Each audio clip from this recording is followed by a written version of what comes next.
Hello! Hello.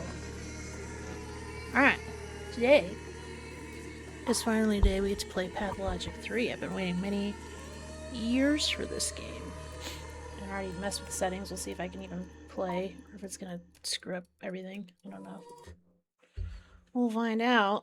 We'll find out if I'm too confident. Dankovsky, Oh no, my Bachelor subtitles. of Wait, shit. No, stop. Nope. Exit. Main menu. Settings, audio. Wait. There's no... Wait, there's no subtitles? Where's Where's the subtitles?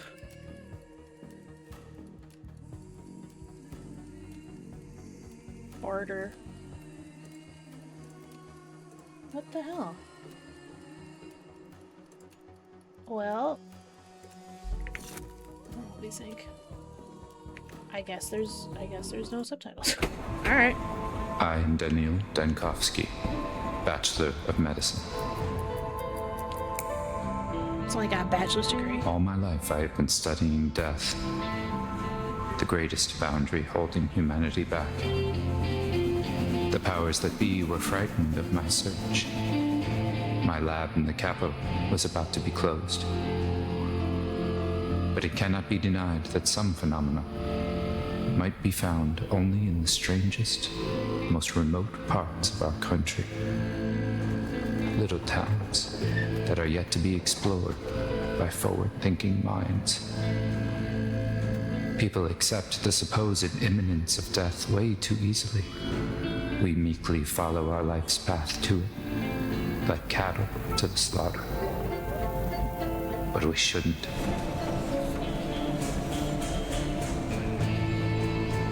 My search for immortality has brought me rumors of one, Simon Kane,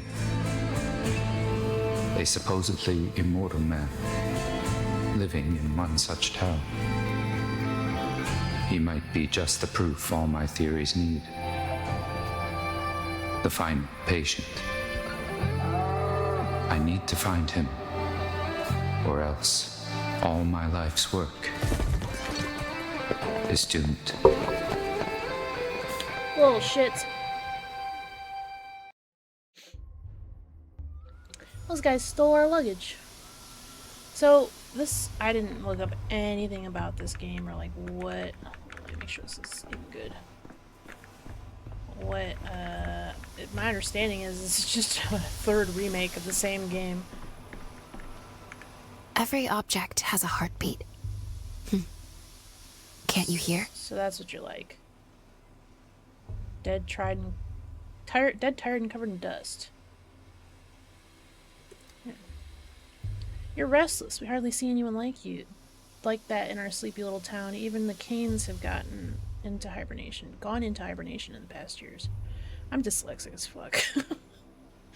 How would you know that what I'm like? I only just arrived. Were you expecting me?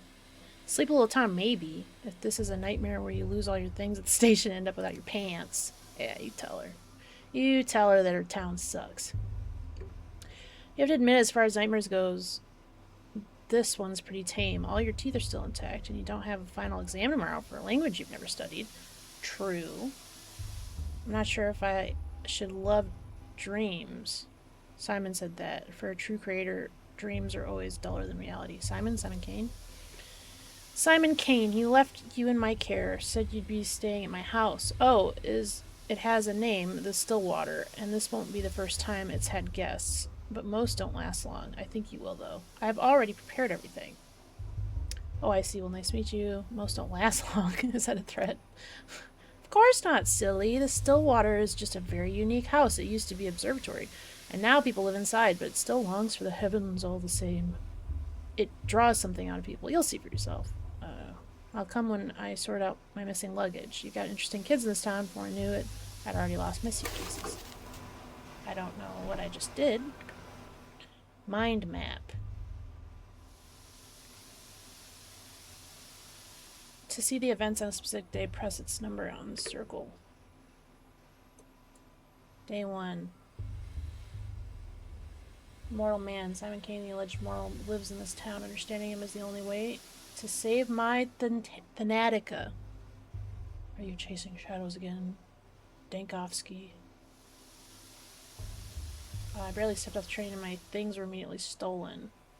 Joys of rural life. Without my tools, I'm useless. I must find the prototype. I feel like rural people are less likely to steal your stuff. Just, like, statistically. What's this map? How does this map assist me? How does this map help me at all? Calm, calm, calm, calm. Everything's calm. Okay. Well... apparently I have mania. Oh no, I'm in between apathy and mania. Okay. Hey, just see where those kids went. I say, a living, breathing person stepping off our train. You normally only get dead people. Where did you come from? He just talks like a dick. Capital. I'm told I'm supposed to be a moral man, Simon Kane. Yeah. I was gonna ask him about where those kids took my shit, but... Do you city folk always take 20 trunks of shirts with you, or did you manage to cut down on 10, sir? Alright. Doesn't matter. Rude, but okay. Doesn't matter how many I took with me if they're getting stolen within the first minute. It's just kids being kids. No need to be mean to them. Some kids, what should I thank them? Give them candy? I want to get my luggage back. Losing my instruments is like losing my arms. Worse than losing my arms. A little bit dramatic. I'm telling you, hands off the kids. They're new here, fresh off the train. You're new in town, so watch yourself and heed our customs. No constable or patrolman will chase after children for you. No street sweeper neither. So, I can't call the police, but I'm not allowed to do anything about it either. This is ridiculous.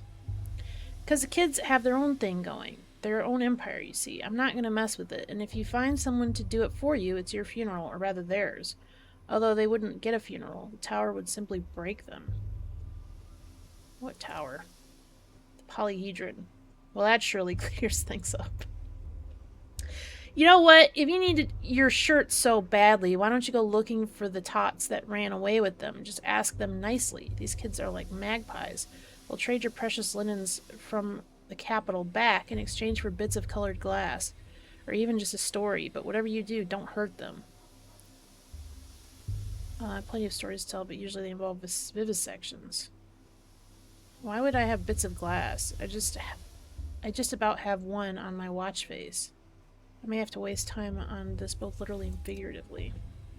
Say, is the capital a real place? What kind of questions that? The Kanes came from the capital and made our town, but no other real people have come from there ever since. So I was thinking perhaps Simon Kane simply made up the capital along with everything else. Right, sure. I'm just an actor he hired. Small town like yours, a single individual's authority can grow to be all-encompassing. I assure you, though, Kane did not make up the capital. What do you mean they made your town? No, never mind. Trunks first, Kane later. Have a nice day. Yeah. Sometimes you need to take a step back for a moment and think logically through something. It helps me put pieces together. My luggage. Town gave me a warm welcome in it. Some suitcases are missing. Street sweeper says no one here will help me find the missing items. I'm speechless customs envelope here. How am I supposed to research without tools? Follow the thieves' trail of ripped suitcases. I might manage to recover something intact along the way. Yeah.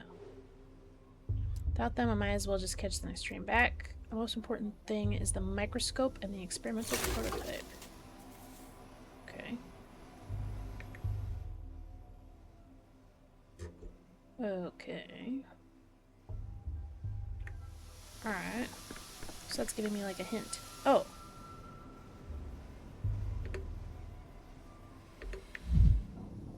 Okay. Oh, okay. Bromide increases inhibition in the cerebral cortex, which is to say, dulls one's brain. Sometimes you need just that. Addictive, less effective with every use. Okay. Oh, it's all just one pile? Okay. Beetle.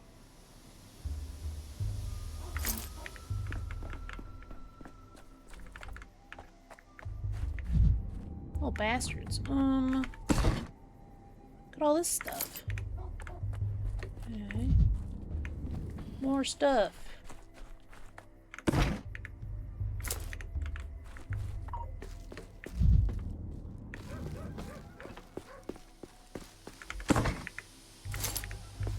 Man. What did I bring with me? Why is my mania all? Why am I all fucked up?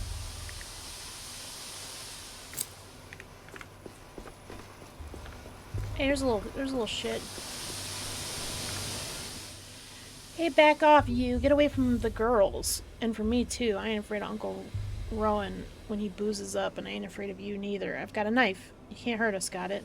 Boozes up? What the hell are you talking about? I'm not drunk. My nerves are hanging by a thread. This, then. I don't wanna threaten the kid. Your hands are shaking and you got those crazy eyes. Uncle Rowan gets those eyes, too, when he reaches for a second bottle and the shakes, and then he picks a fight. But don't even think about picking a fight with me. I got a real knife. What the hell are you babbling about? If I look at like that, Uncle Rowan, you mean I really need you to cool down for a second moment. Take a breather. It's hard for me to talk to people when I'm too apathetic or manic. I need to stabilize my condition first. Press I. My state of mind can be changed with drugs. Some make me more apathetic, others make me manic. I need to keep an eye on my mental state and supply of drugs. This gives me... Oh, that gives me mania. This... But how do I apply? Why would it matter?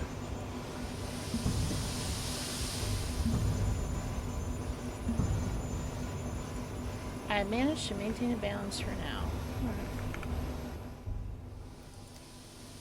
A dead heart keeps beating for 40 days. That's what my mom says. It could have been dead. It couldn't have been dead that long. Do it. Tack it on. It won't fit in there. It just won't. I told you we should have stuck it in the belly, not the mouth. Life's in the belly. Everyone knows that. The locomotive's life sits in the front with the driver. That's where the fire is. So the heart should be too. That's what Boulder told me.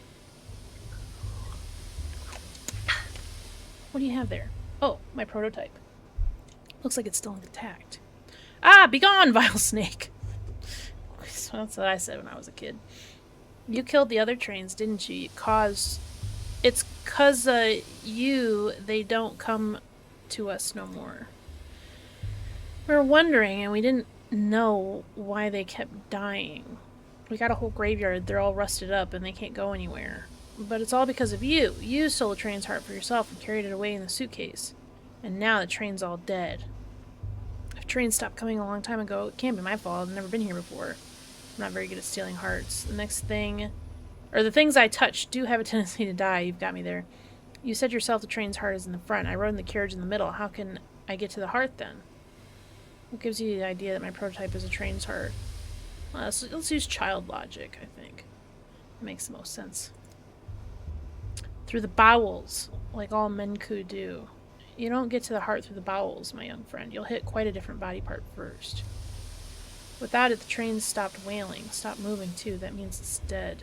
So this is its heart. Obvious, right? That's a bit simplistic. Response to stimuli is just one characteristic of life, not exhaustive. I don't know how to make you all understand that my prototype has nothing to do with the train. Look, they're all made of different metals. Well, you know, man doesn't look very shiny on the outside either, and inside he's all red. No, he's right. The body has different layers, but all the meat is made of meat. That's what Grandpa Brock said. Look, my prototype is not the train's heart, and it certainly won't repair it, but it is an interesting thing in itself. So let's make a deal. You give it back, and I'll tell you how it works. I don't know. There will be corpses in the tail, a whole pile of them. And there will be a damsel in story in distress, of course.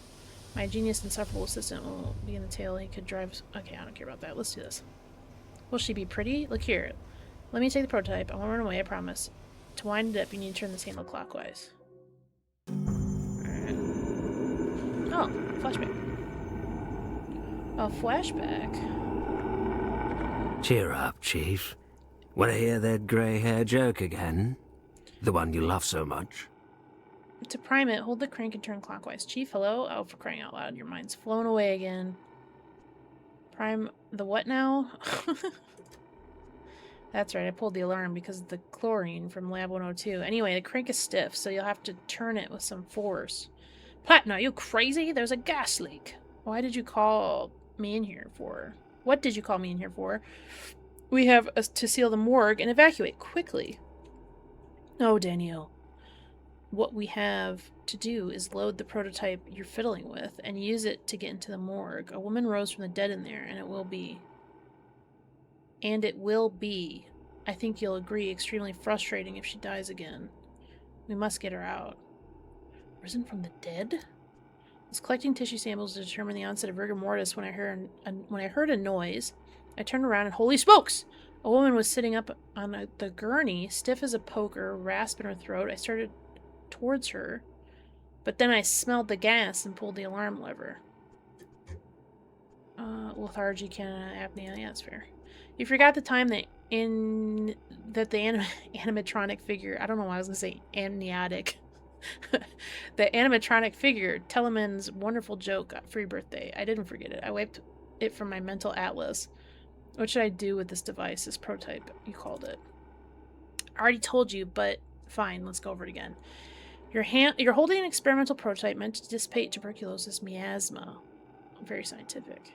Remember the consumption task force? Kaufman, Gorski, Anna Stein? At least the gas hasn't done you any lasting damage. A million little details as always. That's reassuring. I'd feel even better if we could leave this morgue. Of course, I remember in the wake of Bazin, they were commissioned to make a device to dissipate miasma, but I believe it was meant for something other than tuberculosis. This magnificent gizmo disperses an aerosol disinfectant. First, you load the prototype. There's bottles of solution in the beige cabinet. Best set it on the table while you load it. You can't do it while you're holding it. I load it, then what? Then you wind the prototype up to prime it. Hold this crank here and turn clockwise. The crank is stiff, right? So I have to turn it with some force. How did you guess? And then I release the contents into the gas? Correct. Wind up the crank, then release. The gas should dissipate, theoretically. Wind, release, dissipate. Repeat until you reach our resurrectee.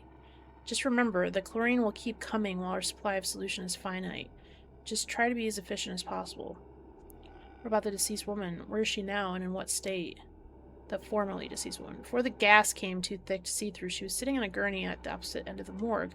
From there, I know as little as you do. She might have gone back to being deceased. Or maybe you've hallucinated her. Chances are infinitesimal, but if we really are dealing with spontaneous resurrection, and if we lose the patient, I'm going to commit some crime against humanity. Okay. Alright, buddy. Strong effect, pneumatics with mechanical priming. Clears the miasma in front of it. One load is good for 20 uses. Stimulant insect time. Requires ingredients to really build it. Okay. First thing, teach the lab assistants best stuff is the beige cabinets. They should be in here in the beige cabinets. Heat, then open valves, evaporate residue. Should be enough for 20 uses. I don't know what the point of that is.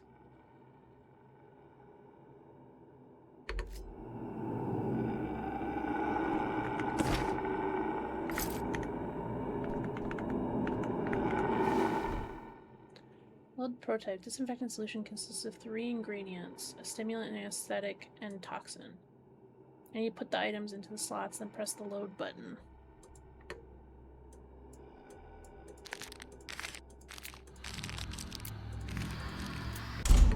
Okay. Should be good for a little longer. 19. Oh, oops. Did I just use it? Oops.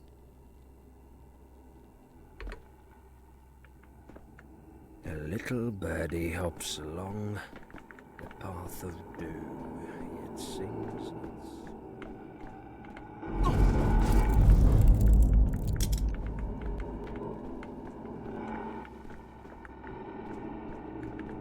Can I crouch? What do I...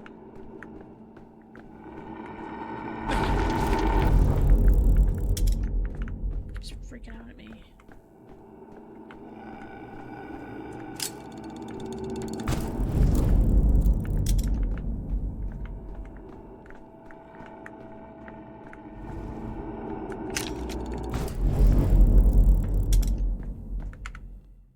Ah! Are you Death?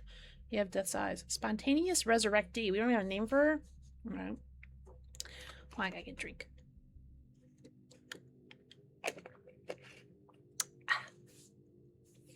Have the eyes of a man who's just walked through 40 meters of poisonous gas without protective goggles.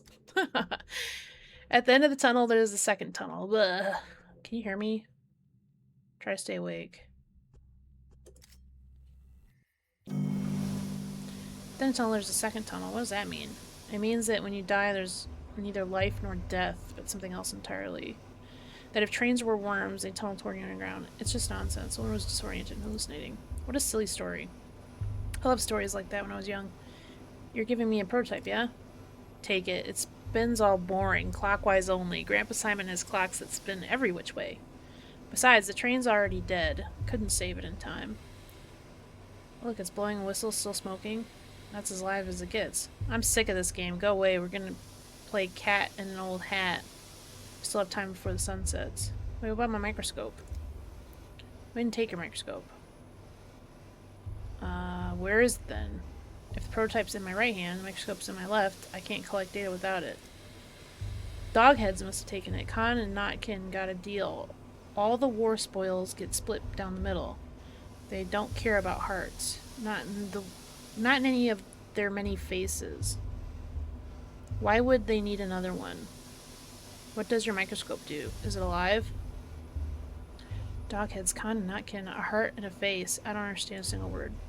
That's because you're kind of silly, mister. Those are simple words. Shut up! You don't know anything. You're dumb. You're a dumb child. Right, I suppose you passed my belongings along to some other gang, and I need to go to them to get my microscope back. Am I right? Khan must have given it to Capella as a gift. Are you stupid? She hates kaleidoscopes after what happened to the stained glass. No, Khan wouldn't have given it to her.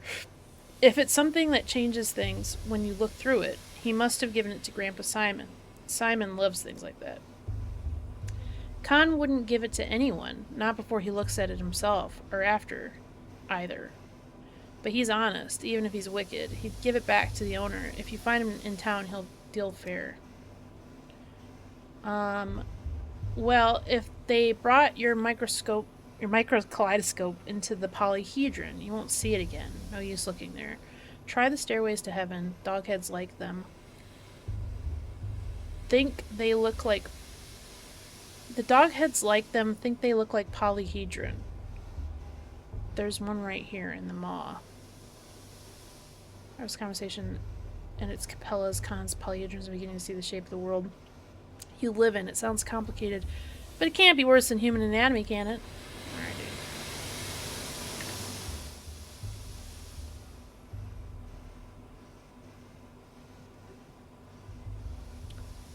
Second tool stolen by a different set of children. An officer's town for it. Alright.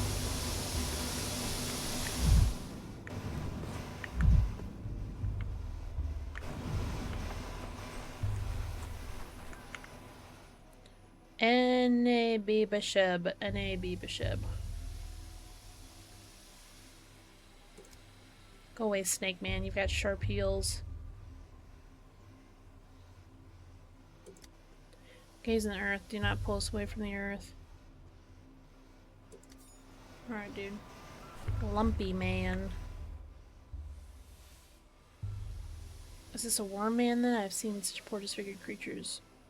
I have only seen such poor disfigured creatures in an anatomical theater.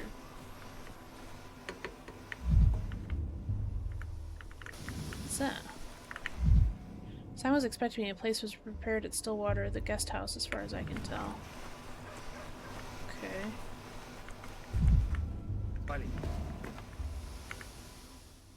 Jacob Sturk Keurig, and what was his name? Bertie Bertrand. Such a harmless fellow he was. Never heard a fly in his life. And the Ripper slashed him to ribbons, like the rest of them anyway. The brute! We must give these unfortunate souls proper burial they deserve, then find the Ripper and give him a burial befitting a beast. Do not act rashly. Give Keurig to me. I'll pay you back, in kind, in herbs and blood. What happened here? What do you mean, give Keurig to you? Want to take the corpse? Are you crazy? Why are you looking at her? Why are you even speaking to her? Begone, witch. Do not speak to me, stranger. I have come begging for food to give Suak, begging for tears to give Mother Bodo.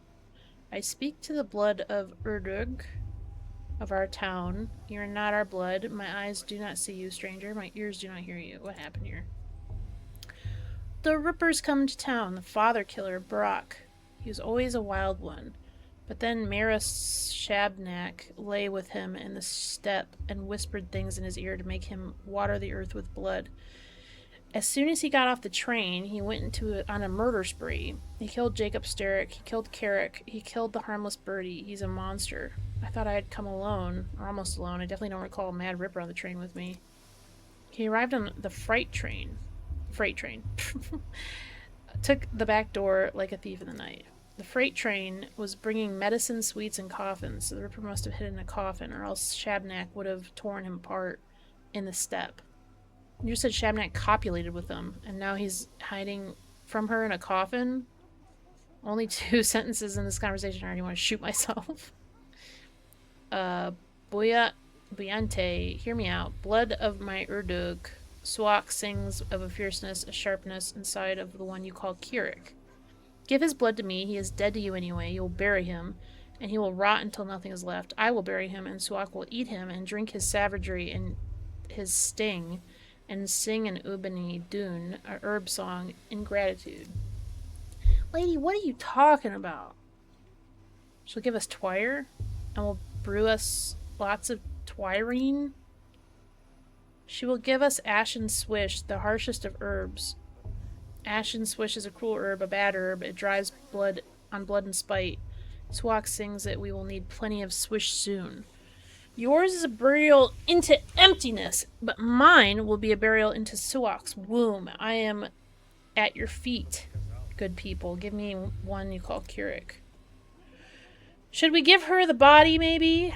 He didn't seem to have any family, and without them in the picture, I guess it doesn't matter if we bury him or the kin do. Who knows? Suppose we do get a great crop of twire. Corpses used as fertilizer often around these parts. I was under the impression that who buries who actually matters quite a lot in traditional cultures. But they aren't just going to use him, they'll desecrate him until even Shabnak can't recognize what's left. That's what you're doing. It's what you're doing. I think it's a typo. That's what you're going to do, isn't it? Isn't it, step girl? Say it, and don't you dare try to lie to us. I mean, she just said they were going to eat him. I mean, what? Does that not count? I'm at your feet, good people. I promise there will be no desecration. We will take his name so it holds sharpness no longer, and we will lower him into Suak's womb.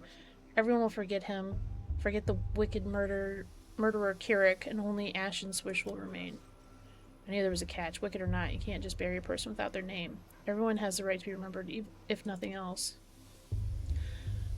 But he really was a wicked man. The rare time someone remembers him at all, they never have anything good to say. Perhaps it's for the best if everybody forgets him.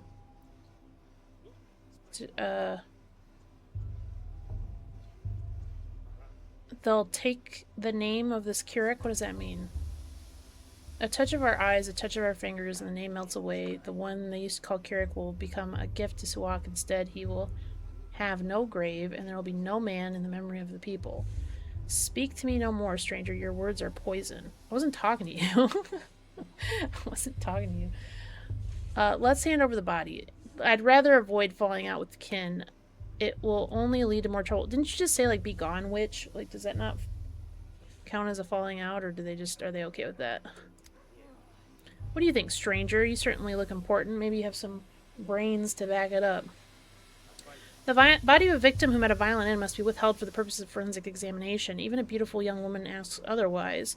Once a person dies, their body is no more than a collection of molecules and tissue. I mean, yeah, I agree with this. I think we should do an autopsy. Death came to this town today. Such a great death, the likes of which has never been seen before. Today will be a fearsome day, tomorrow even more so. And on the third day, fear itself will die. And without Ashen Swish, we will die too. I came to this town today, that's all that matters. I just say these prophecies are making me uneasy.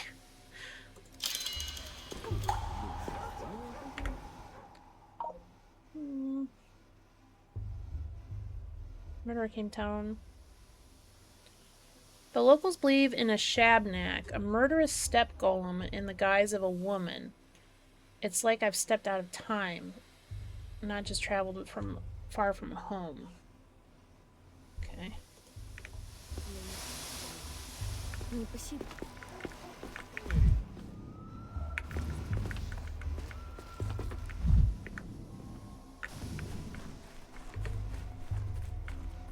No jumping, no crouching. Oh.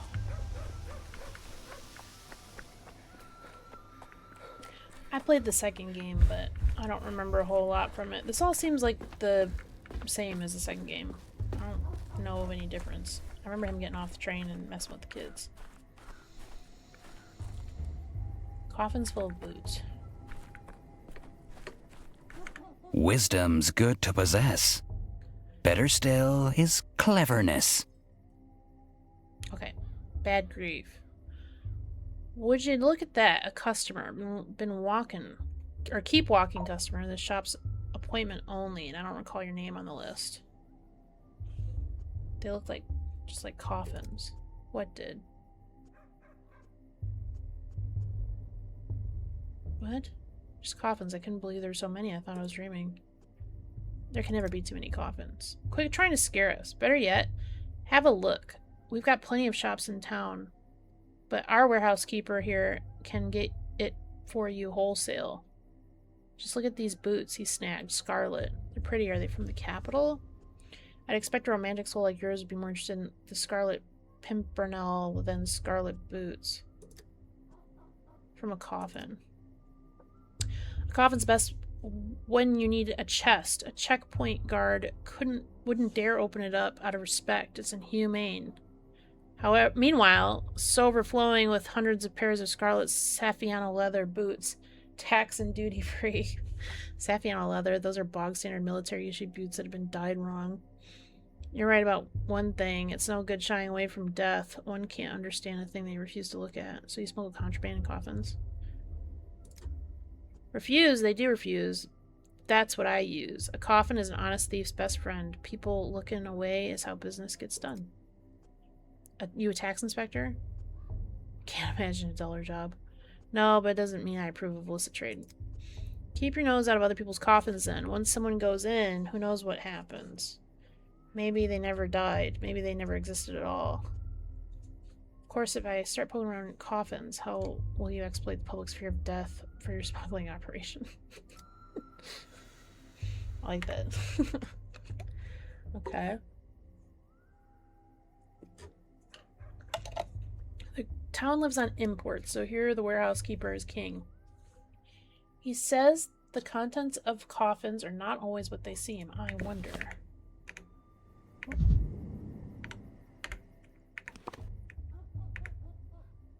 People. Okay, I don't have this yet. No notes, I don't have that yet either. Thoughts. Town. Oh.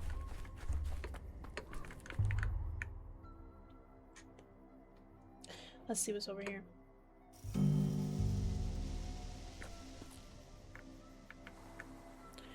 The mind is affected by interactions with specified objects. They're easy to spot if you're under concentration mode.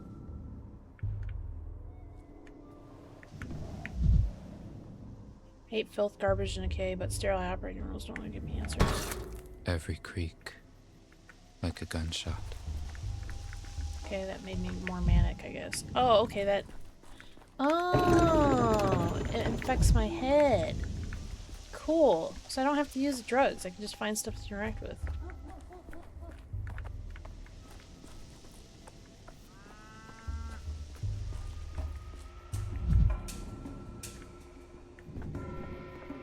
Some sort of...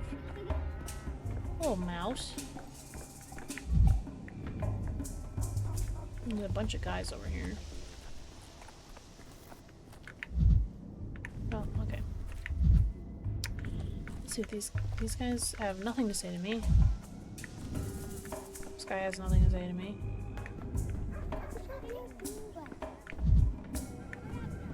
These freakazoids don't have anything to say to me either. My good little bull, blunt-mouthed, broad-browed, please forgive us. You're silly, and you have always been. He's retiring to Boss Turco to Bodo. We are leading him to the bosom of his mother and father. Why are you asking for forgiveness? Because Boztrak is dead, Anya. Anya. This little bull's whole life he didn't know what the most beautiful creature, the immortal Boztrak, was waiting for him. And now that he knows Boztrak's dead, Bua will find his father's silent corpse. How do we not pity him? Who died? Boztrak, the father of all Katanij. People and bulls. We asked Suak to bring him back. You're the silly one, Anya. Suak didn't eat Boztrak. How could she? He's bigger than her. Stronger than her. The immortal can't be killed. It is death himself. We ask Boztrak to change his mind and come back to us, his children. Be some kind of mythical creature. Some animals, like lobsters, don't undergo. Okay, don't be annoying. What a coincidence. You're burying a myrtle and I came to study one. Boztrak is the father of all Katanij. People and bulls. Oh, how can I explain? We herb brides walk barefoot so that we can always hear his heart. Tonight it stopped beating. His children are afraid without their father. So we ask him to respond, but I feel he has died. A fang or a claw was thrust into him. I feel the wound bleeding. Okay.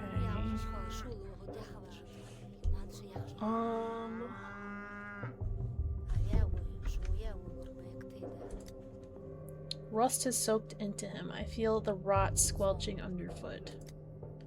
Quiet, both of you. You know nothing. Boztrak can die only from gloom. We will cheer him up, feed him, and show him our joy. We will bring the lost Aurochs to his bosom.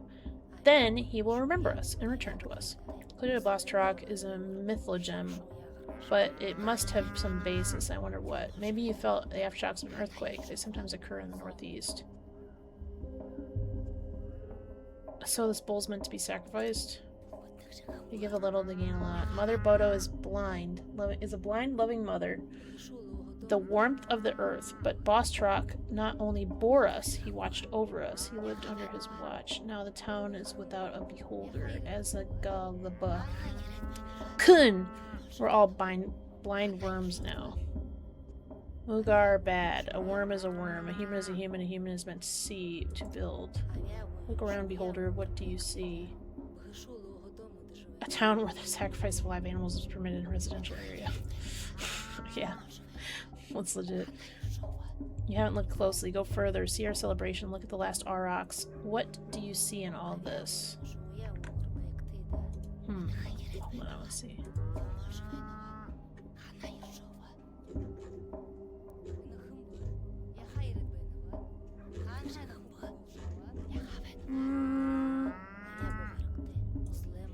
You haven't looked closely. Go further. See our celebration. Look at the last Aurochs. We've seen all this. Tell Guga afterwards.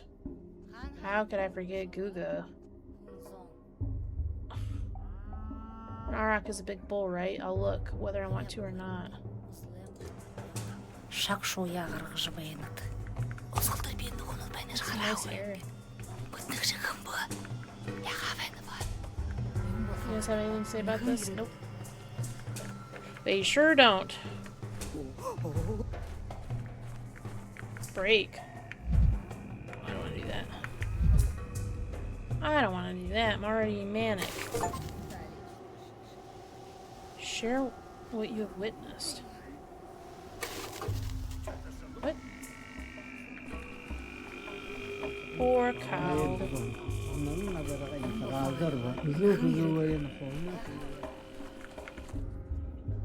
My eyes touch you, beholder. It's plausible. What was that? Just saw some sort of... What did you see, beholder? Why are you calling me beholder? Us worms are blind. We feel the warmth of the future, but we do not see it. Our brides are grasshoppers. They see with their feet. They feel with the pulse of the future. They feel the pulse of the future, but do not see it. We stand here and seek those with eyes, the beholder who sees the future. You're asking everyone, not just me. One many human concepts. There is one worm, but hit it with a spade, there are two. There were 5 fingers, but clenched, they became one fist. Right now, we're talking to you, what did you see? I saw a rotten plague miasmas running through from a carcass and a sanitation squad burning it with fire. That was tomorrow. That will be yesterday. That box syphilis. This was from hat jumps. That makes about as much sense. Is the bull in the square some sort of parable? Ah, so you're a parrot as well as a worm. Birdies gathering you here around a marble nest. Yes. Exhaustive. Thank you for your vision, beholder. You see more widely than others. We will remember this. If you see something else unexpected, don't be afraid. It's just the eyes adjusting to our current place in time. Keep moving forward.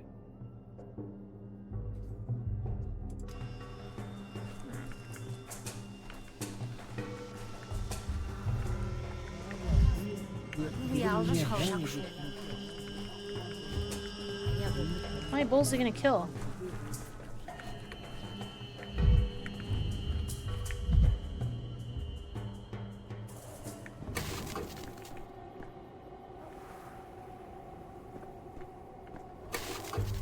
No. Oh, this is great. You're quite the artist.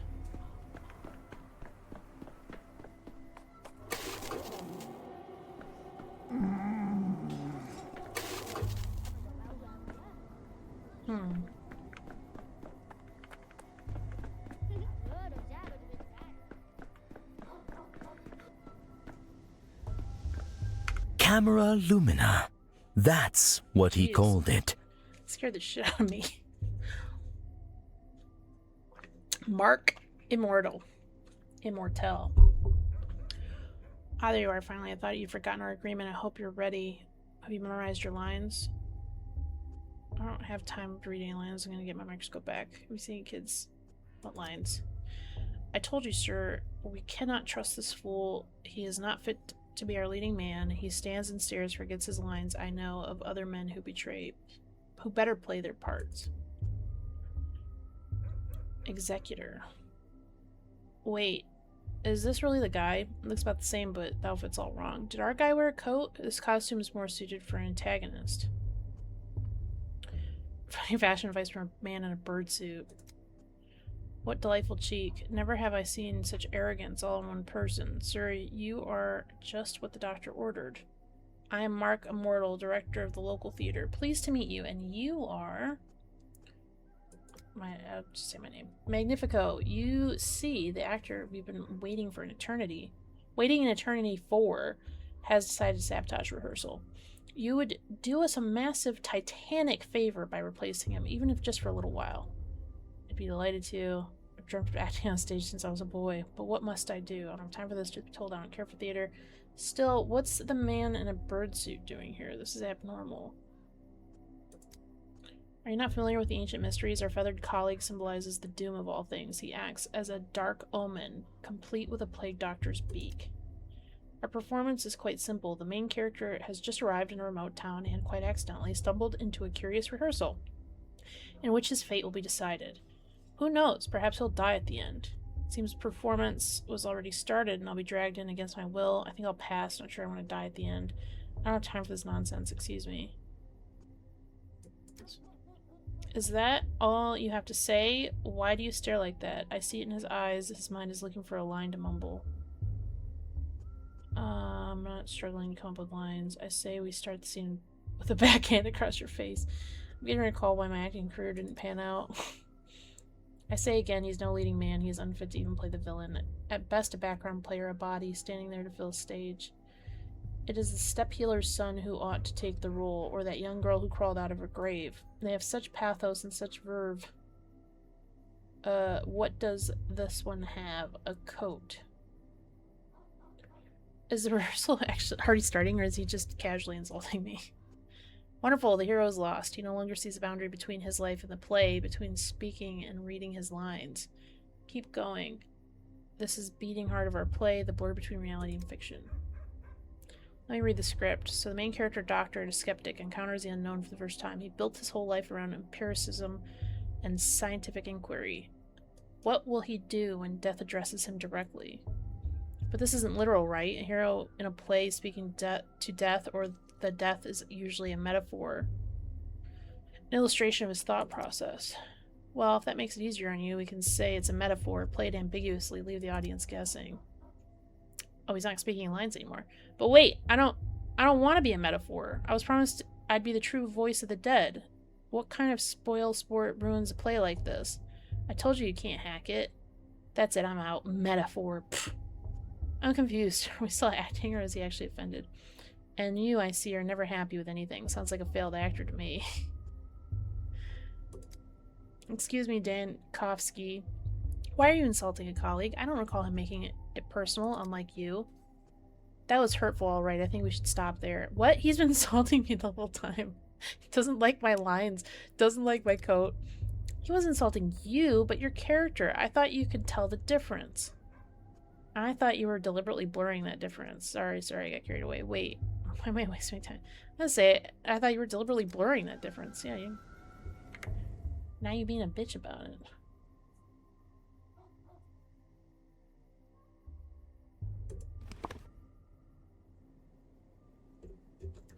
Oh, they're right over here, I guess. Wait. Am I right next to it? Am I heading towards it? I'm heading right for it. Okay.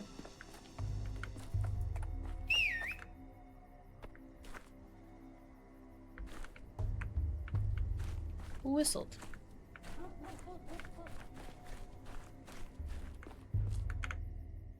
If you could travel through time, would you go to the future or the past?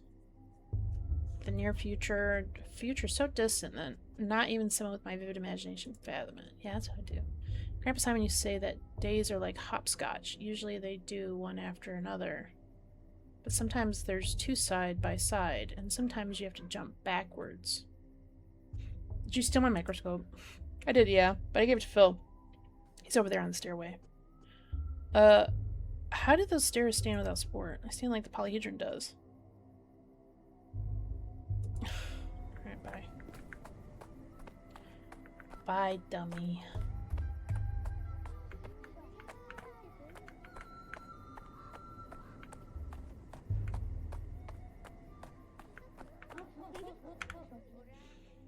Ginger, well, what is it? Can you see the future? Let me look too. Gimme. Wait, your turn, Pipsqueak.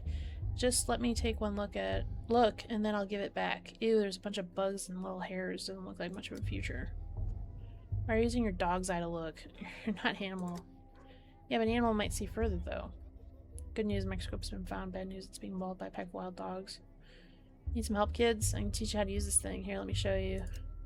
Oh, it's you. Hey, your thingamajig's busted. It doesn't show anything. It just shows bugs and weird little hairs. Maybe that is the future. Like in many, many years. Nothing will remain on Earth but bugs and hair. It's very sad if you think about it.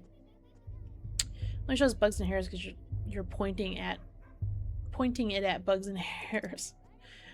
See all the different glass pieces inside? Glass like this shows the future when you look through it. Everyone knows that. Grandpa Simon loved making all sorts of things with glass. I've only seen thingamajigs like this in his place. Why did you steal from Grandpa Simon, you bastard?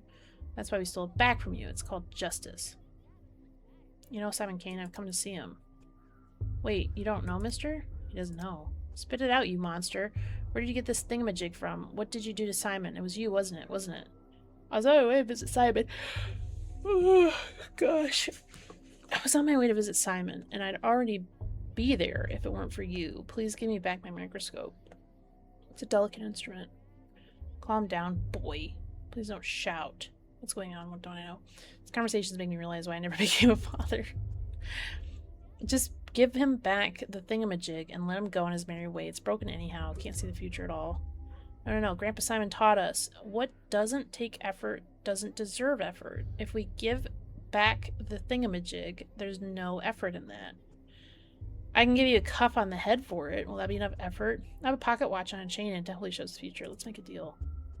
Come on, let's see. Ooh, nice. How does it show the future? With this, you always know what time it is, so you know what time it will be in an hour or two, even 3, which means you know the future. Oh, you're clever, mister. Alright, give us your watch, but show us how your thingamajig works, will you? We're still curious. First the trades. Then I'll show you.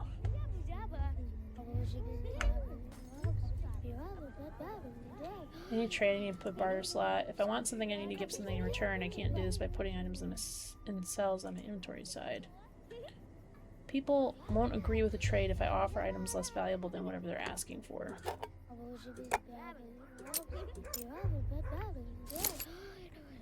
Cool.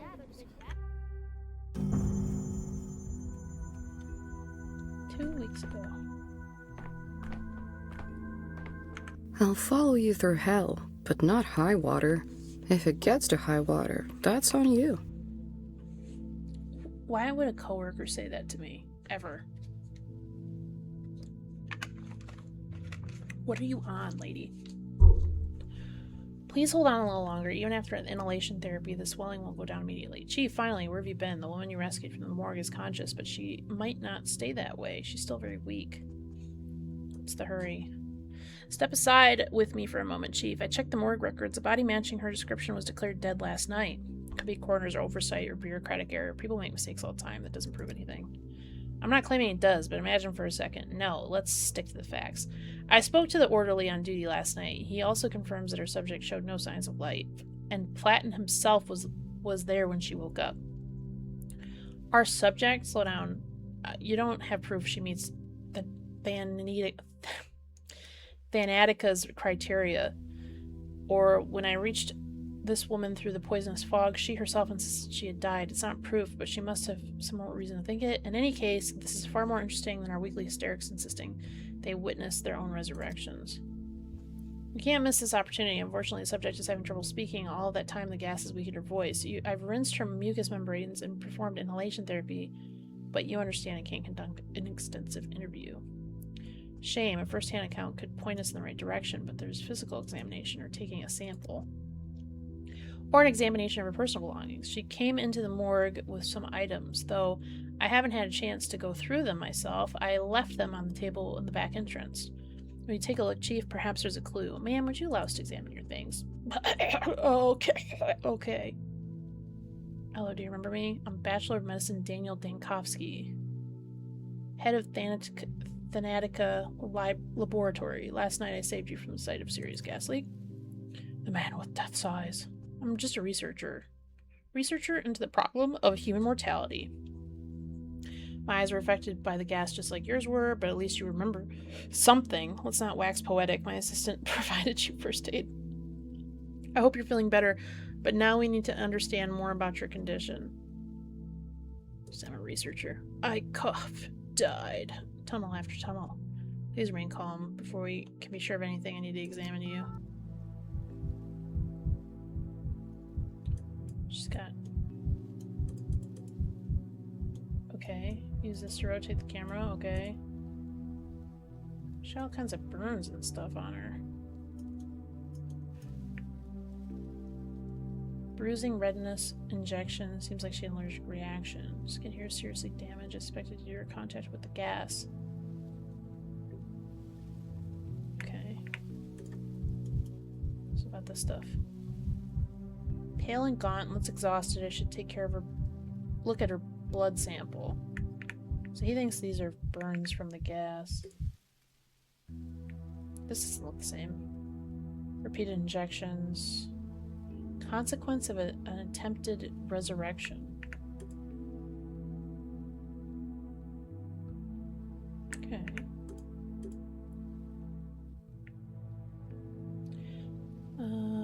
He still thinks this is from the gas.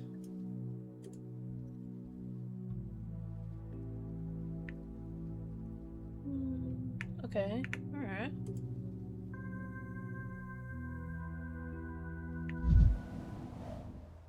She woke up in the morgue during chlorine leak. Could this truly be a case of spontaneous resurrection?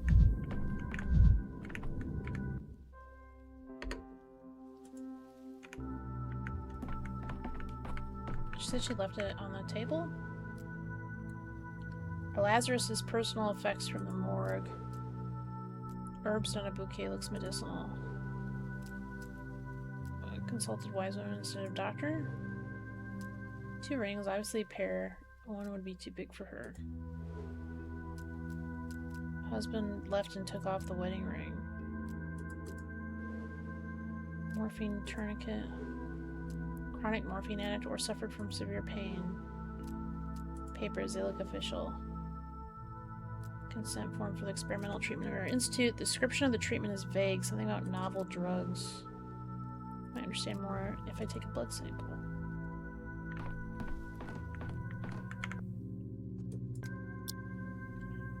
Disease affects various body systems. Microscope helps identify which organs affected. Tissue samples are placed on glass slides and assistant ensures the slides are sufficiently supplied.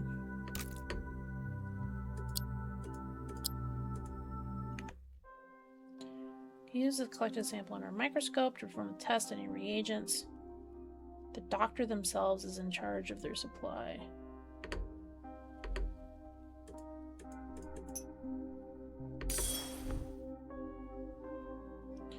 By adjusting WS, I need to find the red bacteria.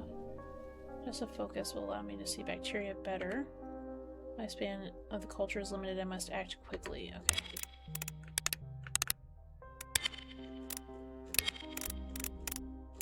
I see it. There it is.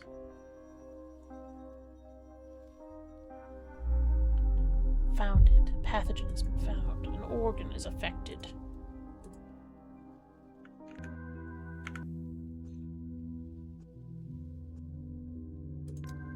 Okay. What do I do with this?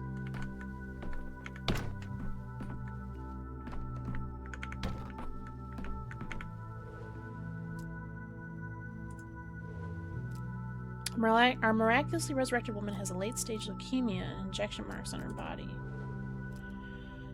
Apparent death reaction to experimental drug. Lab got scared, didn't sort it out. Or morphine overdose, addicted from palliative treatment for pain. Colleagues thought she was beyond saving. Weakened system couldn't handle heavy doses of medication. Paired rings, suicide attempt, unrequited love. Oh, morphine overdose. Seraphima waits and our subject needs rest. Time to come up with a diagnosis, even if it's preliminary.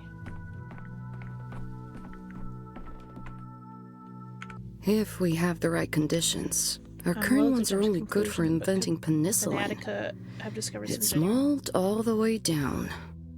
I thought she was done. So, Chief, if you shed any light on the case, I'm loath to jump to conclusions, but could Thanatica have discovered some genuine phenomenon? Alas, our subject is not a phenomenon, just morphine addict. Morphine addicts are common in morgues. She was in a trial for a new drug. I'm not sure our colleagues will disclose their experiment, but I'm guessing asphyxiasis, an acute allergic reaction. And you end up in the morgue. She noticed the rings around her belongings. Suspect dealing failed suicide. She's terminally ill and may have swung from one extreme to another, from self-treatment to our institute. We don't know what medications she took or how they interacted. The resurrection. Why did the gas leak revive the subject? Did you see the bruised injection site? Adrenaline. Someone tried to restart her heart with too small a dose. The gas leaked and the body released adrenaline that was missing.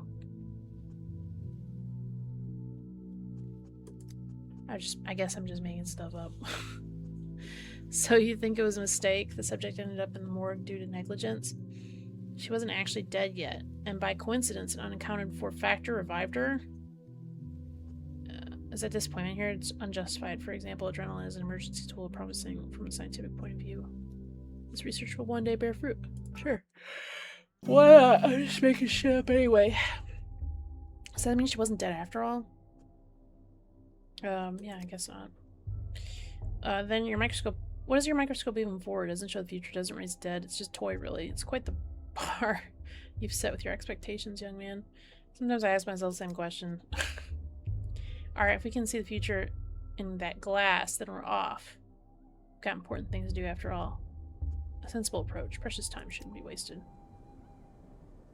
I'm ready.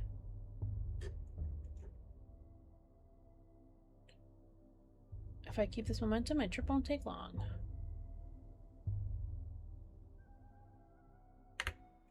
Okay. Enough. Why are you drowning me in details, Bachelor? Street kids stealing your microscope is an amusing anecdote, but it's not the crime we sat down to discuss 2 hours ago. 2 hours ago. It's like 4 hours since I got there. He is my enemy. He was sent to investigate the case of my criminal negligence. Supposedly, I didn't save a town in the east of our country where a plague broke out. I didn't even try, apparently. He's luring me into a trap. His folder's full of intentionally false data. He's not interested in the truth, but rather the downfall of Bachelor Denkovsky. He is my enemy. Alright. It's not the content of an answer that matters, but reaction time. Please respond quickly. Why are you drowning me in details, Bachelor? Street kids stealing your microscope and oh, this is like it's like Persona. This is later. He's interrogating me. Okay. But it's not the crime we sat down and discussed 2 hours ago. 2 hours and 15 minutes ago to be exact. Focus. I'm not interested in what's important. I'm only interested in what's important. But you asked what I was doing in the town. And you've recounted every step. What's next? How do you chopped carrots and soup and knock mud off your boots? When I asked for precision, I didn't mean exhaustive recounting of your little fingers' every twitch. Maybe you should mention soup. I can't remember the last time I ate. I just wanted to recount everything in order from beginning to end. Perhaps you and I have different notions of what's important, Inspector. Take that. You know what I especially dislike? When an obviously intelligent man feigns foolishness to derail an investigation. I'm offended and embarrassed for you. Alright, whatever. We both know you're not a fool. Stop wasting my time in your own. How about you eat shit? How about I'm not going to tell you anything? I want a lawyer. I just wanted to recount everything in order from beginning to end. Alright, okay. The beginning doesn't interest me. My concern is the ending, the result, the finale. For your backstory, your genesis, all of that is in the case file. Shall we review it? Yes, please. I'm quite curious as to what it contains. Let's see, where was it? Ah, yes. The ministerial inspection of your lab, Fanatica, began in early September. Your presence was required at all times. Instead, you dashed off across the country in a backwater town to bring back what might be described as a person with unique longevity. Clear evidence that Fanatica's person with unique longevity is what I'm gonna pick. Let's set your fantasies aside for a moment. The important part is that you fled from the investigation. And this town had an outbreak of some fever the scientific community had no knowledge of. As luck would have it, you were the only medical professional on site. Accurate so far? I didn't flee. Proof of human immortality was the only chance to save Thanatica. While not inaccurate, the devil's in the details. You appear to be setting a trap. So, I still don't understand what you're trying to find out. On the third day, the town's leaders gathered in town hall to form emergency command to fight the epidemic. And that was Daniel Denkovsky, who was. Oh, and what was Daniel Denkovsky, who was, I repeat, the only qualified specialist in town, doing that day? What's that? Your lip trembling? Did I unsettle you? Your tricks won't work on me. You're right to feel ashamed. Instead of fulfilling your Hippocratic oath and leading the fight against the plague, you were engaged in what?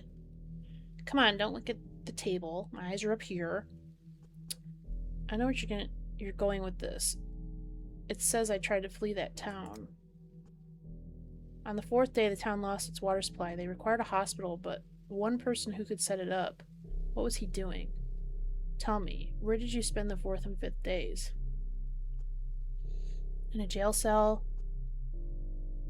I see what you're doing. You're all in it together. I'll just say in a jail cell. That's what papers say, right? Come the evening of the fourth day, a doctor from the capital attempted to flee the dying town on a cargo train like a rat. He was caught and jailed, and there he remained as plague ravaged town. I admit I find even the act of reading about it repugnant. I won't lie, I considered escape. Escape, not flight. Thanatica was in the process of being destroyed back at the capital. You considered escape to avoid facing a painful truth. When I came to town, I found that Simon Kane, the immortal man whom I pinned all my hopes on, was dead. He died under mysterious circumstances a few hours before my arrival. Who are you fooling? Immortals don't exist. From the beginning, you knew as well as I did that Simon Kane was a fiction, a false hope to cling to. But then, when the epidemic began, you could have saved others. You're a doctor. You swore an oath. Why did you abandon the ordinary townsfolk? So who cares what happened in the microscope and the prototype? You failed before you even arrived. Simon Kane's nature, a mystery of his immortality and death. That's the most important thing that happened to this little town and to me. But I can't just relay it to you. To understand, one must immerse themselves in the details, take in the full picture. Simon Kane's death is the primary concern, not the deaths of tens of thousands, but one fantastical old man. And for the very best immersion, you tried to flee that town the evening of the 4th day. No, you're twisting it. You're rewriting the past. Where did I lie exactly? Point it out. Oh, I'm switching back and forth. It's pretty cool. Oh my gosh. I'll tell you what really happened on the 3rd day in the town hall. ... No, I know your plan. Once again, you will drown me in unnecessary details. Leave aside your stories of children and microscopes. I told you I'm interested in the ending, not the beginning. Do you also read books backward? You will recount everything in whatever order I tell you to. On the 6th day, the plagues destroyed the town, so if you would be so kind, explain to me, what were you doing on the 5th day? Were you really so indifferent to the plights of the people around you? Let me think. Let me think about that.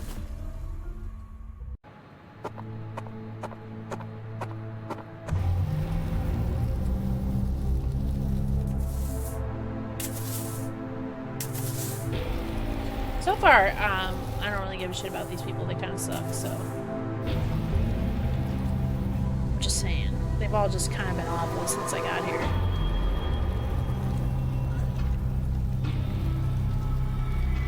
Why is it my responsibility to fix their plague?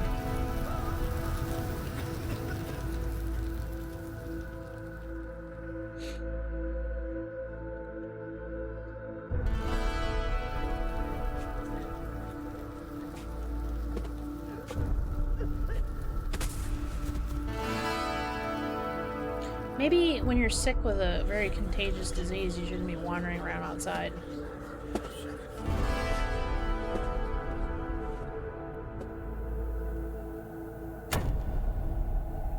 Oh, that's me!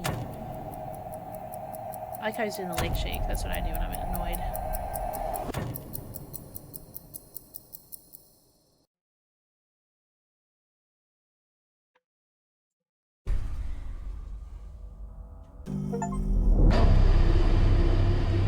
Bachelor grabbed the remaining thread and lead to Simon Kane.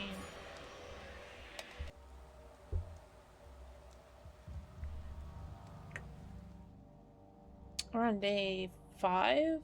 Okay, I'm not leaving this place. They trapped me in this bloody town. Now I'm trapped in a jail cell.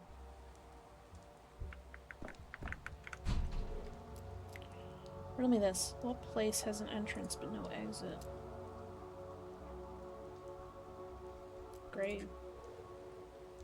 This triple accursed town is sapping your resolve by the minute. My legs barely stir to sleep, maybe to dream. Is it the local herbs blooming, or have you finally cracked? I'll be like this always. Strength always dwindles. I can combat apathy. Kick a trash can if it helps. In mania, you're sharp and fierce. A town will sap you, your will lull you to sleep. Harmful side effects? What harmful side effects? Hey, you there, let me out already. Apathy and indifference are constantly rising. To move faster, fight apathy by increasing mania.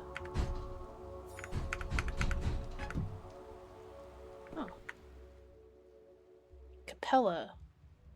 Daughter of Fat Vlad Olgimsky, a local magnate and master of the town's industry, blood of his blood. Local kids named her Capella for her ability to point out the celestial map in the night sky. I heard she holds some inexplicable power over the town, but I dismissed it. That was a mistake. Under motherly wings.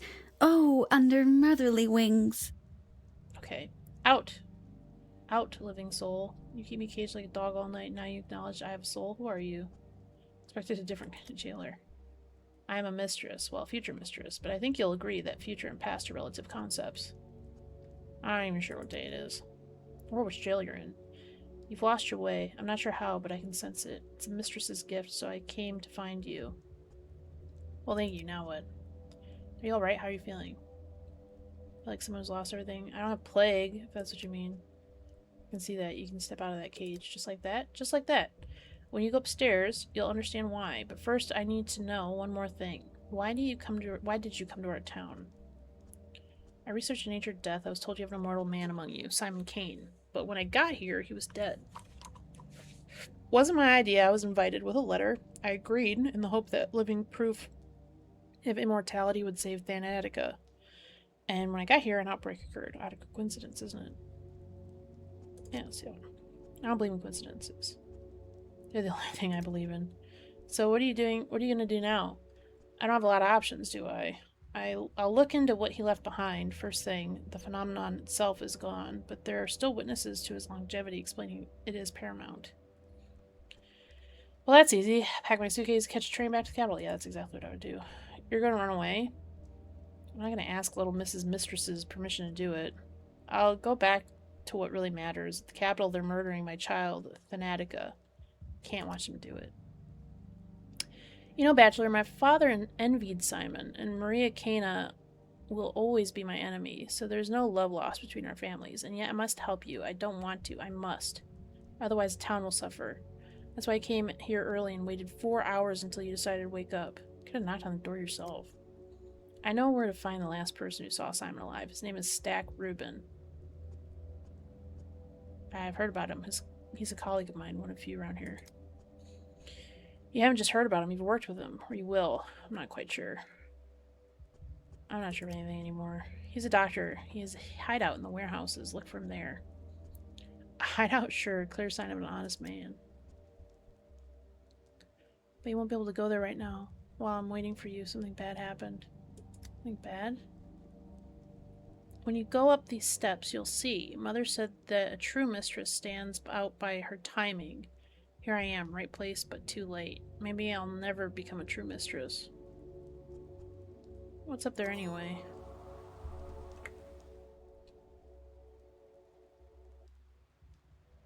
The man last saw Simon hides in the warehouse.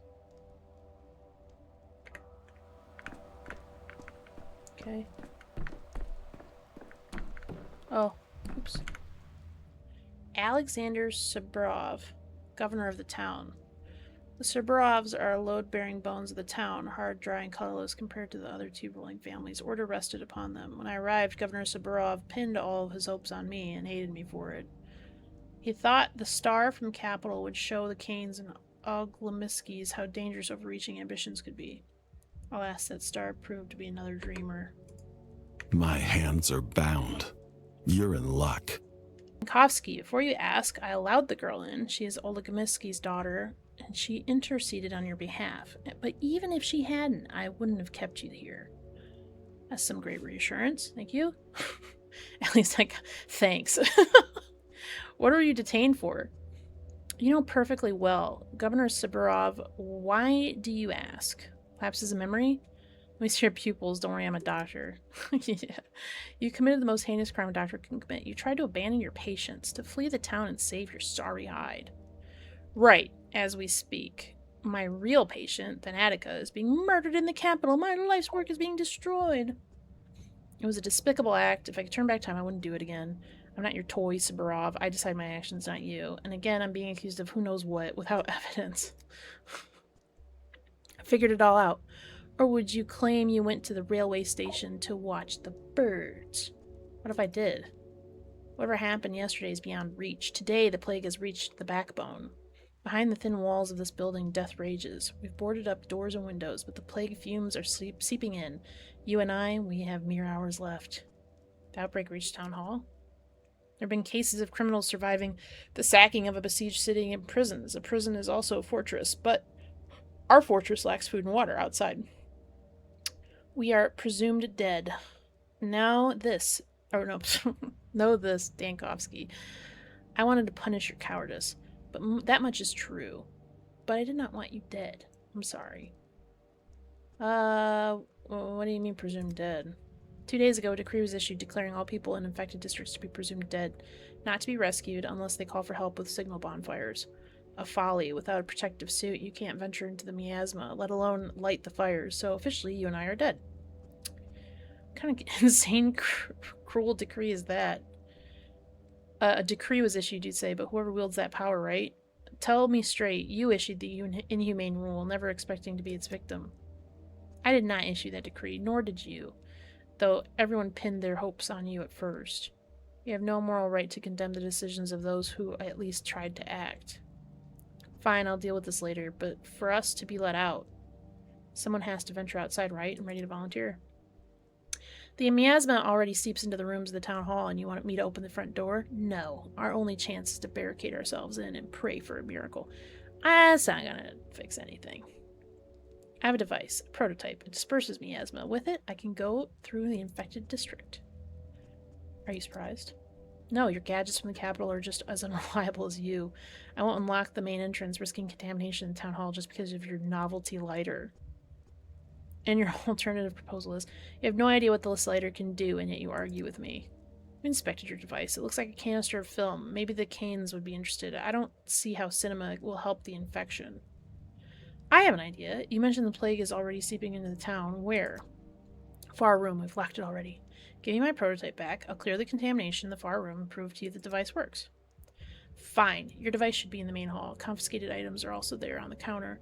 No one has disturbed them. Take them. After that, they'll unlock the far room for you. But if you fail to clear the miasma there, you won't be let out.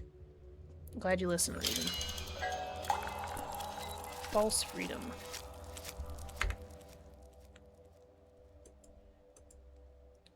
So wait, today? Day 4. Okay, so wait.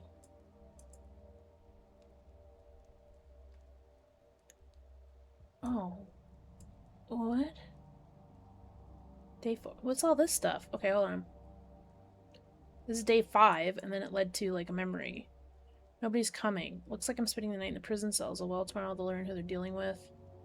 Not the end. Common patrolman grabbed me and threw me behind bars. I'll get out of here yet. They'll see. Stench. Damnation. The car is filled with plague corpses. It's a trap. Out, out, out. I can already see the train on the tracks, all ready to depart. Bad grief didn't cheat me. The final preparations for escape are complete. At the station, I'll have to jump into the last car. Oh, I'm going backwards. It started here. I feel sorry for the town, but it's doomed. My life's work is more important than me. And more important than a tiny step settlement. Alright.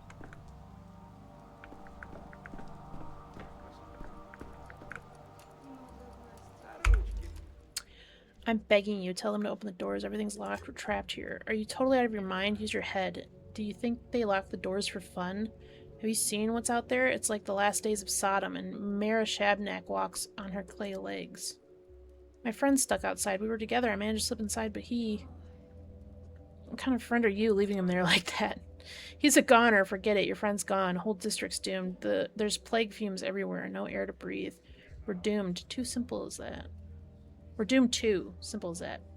So why is everyone standing around like nothing happened? Why is no one doing anything? This is what's being done. The quarantine dictates infected districts must be sealed off, and that's how we ended up here. Whoever came up with the quarantine rules is a real idiot. They've locked themselves in town hall with that decree. We're cut off from everything. All the doors are locked. They've walled us in, left us for dead. Who's in charge of the quarantine? Someone or other. Could be anybody at this point. Chicken with its head cut off could do better. Seemed like old Gimsky Jr. was calling the shots at first. There was talk of a vaccine even, then some big shot started issuing ridiculous decrees. Isn't there a doc from the capital here? Isn't he overseeing emergency command? I heard the doctor lost his nerve and tried to skip town. How can someone look at themselves in the mirror after that? Doctor from the capital took charge, set up hospital, he saved the town. You said there was a vaccine. It doesn't look like it, judging by the view outside. It's because of the doctor. That big city rat only cared about himself. As soon as there was a whiff of plague, he hit the road. I feel sorry for him.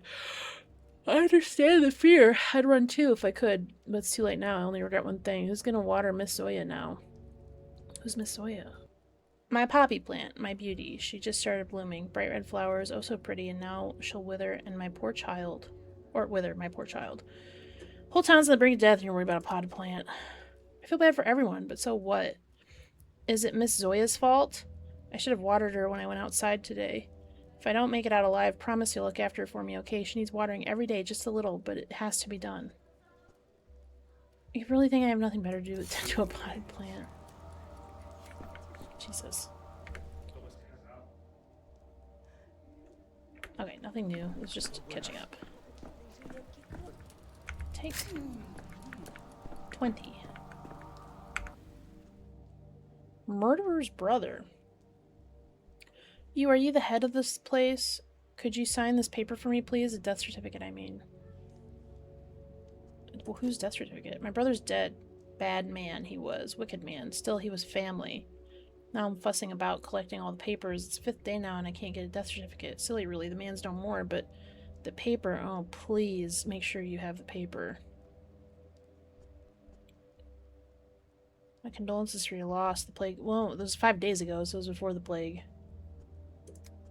I wish it was the plague. Killed himself, in a way. 5 days ago, he tried to take a knife to the younger Barak at the station. He thought Barak had killed his father, but it was all just rubbish. They've cleared Barak's name now. I remember now, an herb bride wanted to take your brother's body. I didn't allow it.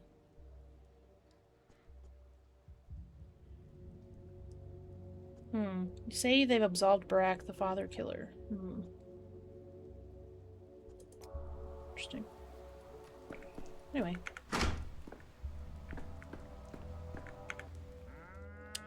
Vlad the Younger. Vladislav Olgamirsky, son of Vladislav Olgamirsky, the factory owner, heir to one of the 3 ruling families. One could imagine the autonomy he enjoyed living under his father's shadow. He thought his father's power could be gently modernized through reform. He kept up with contemporary thinkers. He put his faith in progress. As his reward, the dirtiest of tasks fell to him. Ugh! Alright, Jesus Christ. Ugh! Fuck you, Vlad. What options does the town have when there's no vaccine or cure, when there's neither a hospital nor doctors? Isolation and quarantine are our only tools to slow the plague's spread. Well, are you one that issued the decree that not to rescue people from infected districts? Everyone's saying I acted as Isidore Burka did 5 years ago. They can think what they want, but they're remembering it wrong. My measures were not so harsh. Isidore Burke sealed off the plague districts with no chance of escape. I at least told the orderlies to keep an eye out for bonfires, to keep those trapped behind the cardons a chance. I applaud your humanity. Perhaps you've earned yourself a commendation.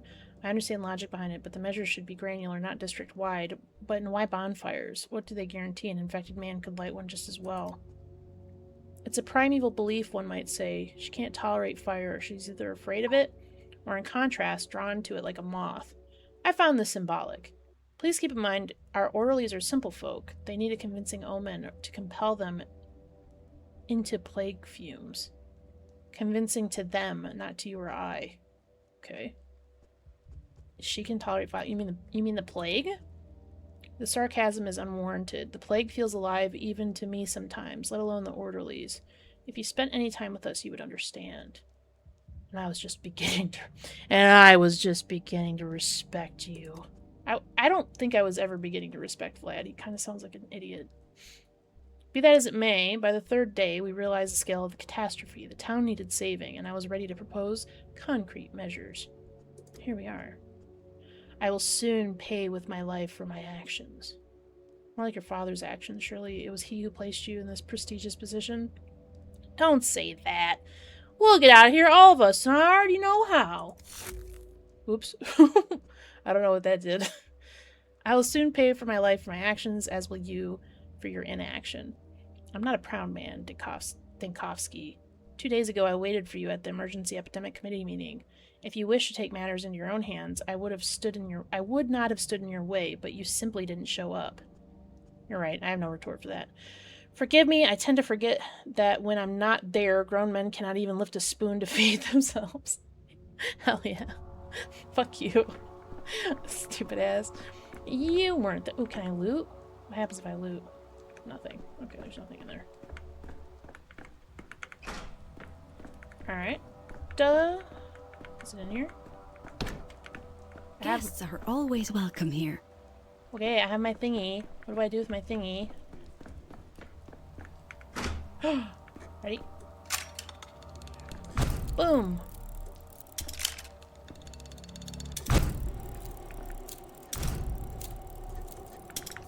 Wait, it's not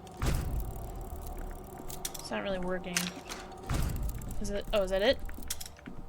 Did I do it? have an heir. Our town worst of all, Whoa. a coward, as ever. How I hate it. Me? Whatever. What's that smell? Bile. The prototype uses other reagents as well. The smell of science. Yes. Your contraption works. Let's assume as much.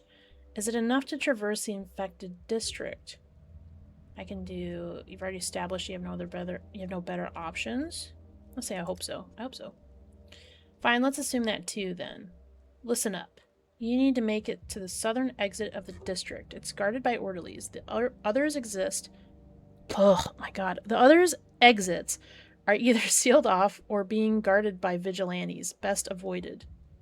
By vigilantes, you mean the mob armed with sharp sticks driven mad by fear? Got it. But first, you need to light several bonfires. More than one. That's important. Again with the bonfires. I'll just tell the orderlies that there are living people trapped in the district. I'll be standing in front of them as living proof. I've said it already. This is how it's been since the first outbreak 5 years ago. If there are fires burning in an area, that means there's still survivors, still able-bodied and healthy. Only those are worth saving. We are ordered not to bother with small pockets of doomed people. But you're suggesting I light these bonfires myself to deceive your own system? Yeah, that's hilarious. That's actually true. It's not my system. We issued the decree in haste and panic. Now it's we? You said you didn't have anything to do with it, Alex. If I survive, I will overturn it. Okay, well, why don't you overturn it right now? If we survive, I'll be the one issuing it. No, I'm not running a town, dude. In other words, you thought you were always going to be on the other side of your cruel decree. I'll say we'll see. We'll see. Is there anything in here for me? Nothing. Hot pile of nothing. Let me out. Let me out. Let me out. Get me out of here. Okay, the district is infected and sealed off. I can only leave if I light several bonfires. Do I need to, like...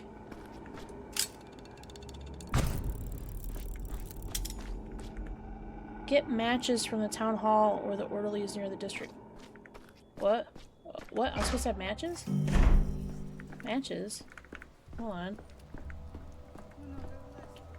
Am I, like... I can walk through the plague, though. What's the big deal? What are you asking me to do? Oh, concentrate. What is this? Foolish short-sighted decrees. That approach couldn't have saved anything. As though their issuer played for the plague. I don't know what that means. If I held the power in this town, I would have wielded it more wisely. I mean, yeah, I guess, but like, you ran away, dude. I don't...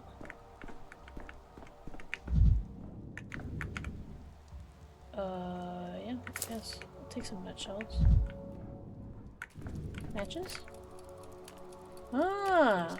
Take all! Give me all of that. What did I get? Morphine crystals? Hold on, can I add more charges to the... Oh, wait, can I... Wait. I can't add more to the,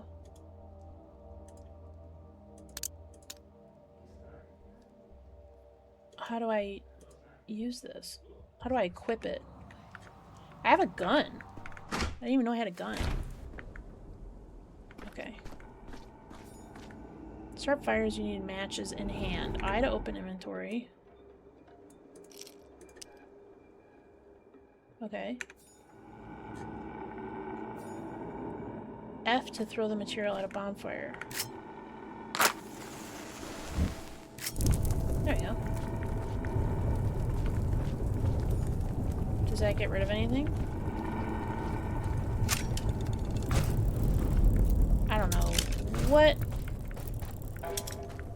this is doing for me, but... Oh, okay. I need something to... Yes, I need something to increase my...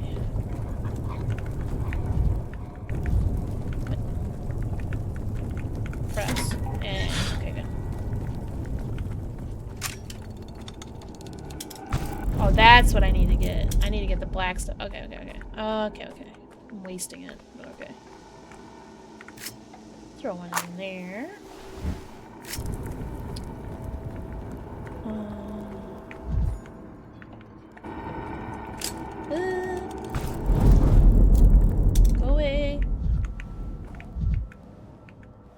in today.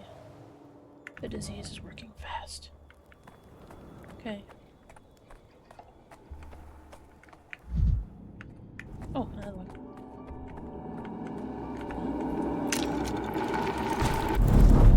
Only got 9 left.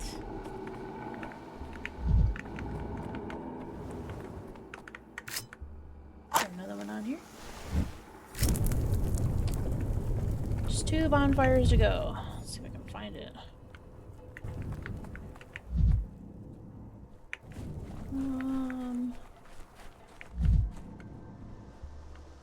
Seems to be a trail. I'm on the trail. Oh, there's one. Okay. One here. Okay. I want this little mission guiding system. What am I missing? Uh-oh. I already did this. Is there another one over here? It's just going in a circle.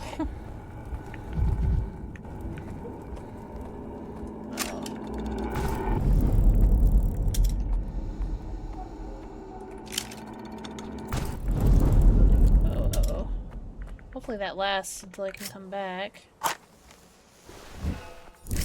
Alright, now they must let me out of this district. Oh, do I keep going? Oh, no!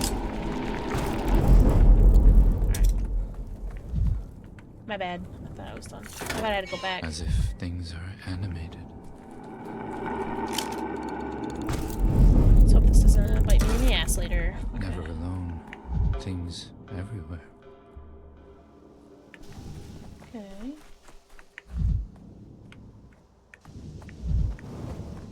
Let me out. He's alive, boys. There's someone alive here. Barely alive. Let me out now. Who are you? I'm a qualified doctor in this benighted town. We're only doing our jobs. The decree is simple. No fires, no entry. People can be saved only if the bonfires are lit in the district. Otherwise, it means they're all dead. Open your eyes. Bonfires are lit. Wait, really? Let me count them again. 1 fire, 2 fire, 3 fire, 5. Boys, there's survivors in the backbone. Well then, clear the exit in the district. Escort people from fire to fire. Do not deviate from the route. So you're just scared of being infected in the quarter without fires burning. I see. Oglemiski Jr. is craftier than I thought. It's right. Terrifying to go in there. Oh, I'm thinking like, okay, it's right terrifying to go in there. But it can't be helped. Orders are orders. And you, survivor, why are you still standing here? Get on out to the clean district since you managed to walk all the way here. Tell the governor that I won our bet. The people in the town hall have a chance. Ergo, so does the town. High mania speeds up the world and is detrimental health. At excessive doses, guiding clues begin to appear before my eyes. Okay. Route planning. The town is merely a sequence of districts, and I am the one to left-click choose that sequence. I can choose careful routes, step by step, avoiding dangerous districts, or walk directly to my target, spacebar. No need to rush. If I change my mind, I can always undo my last move or Z start over. What? Do I just click? Okay. Oh, is that how, like... Oh, okay. Alrighty. I need something to chill me out. I'm freaking out right now. Oh, I need something blue. I don't want to take drugs.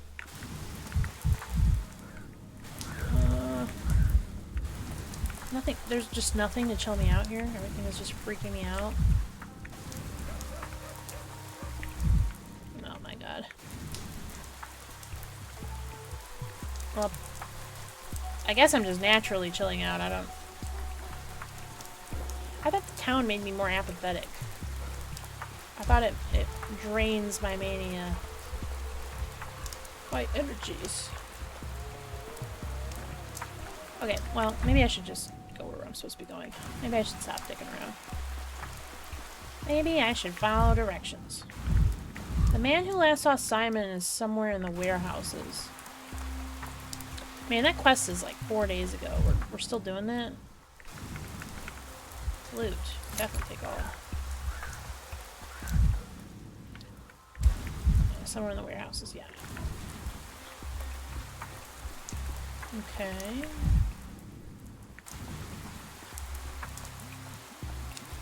Who's this guy? What do you want? Just passing by. I'm gonna ask you the same. What do you want? Hello, any news? What's the word in town?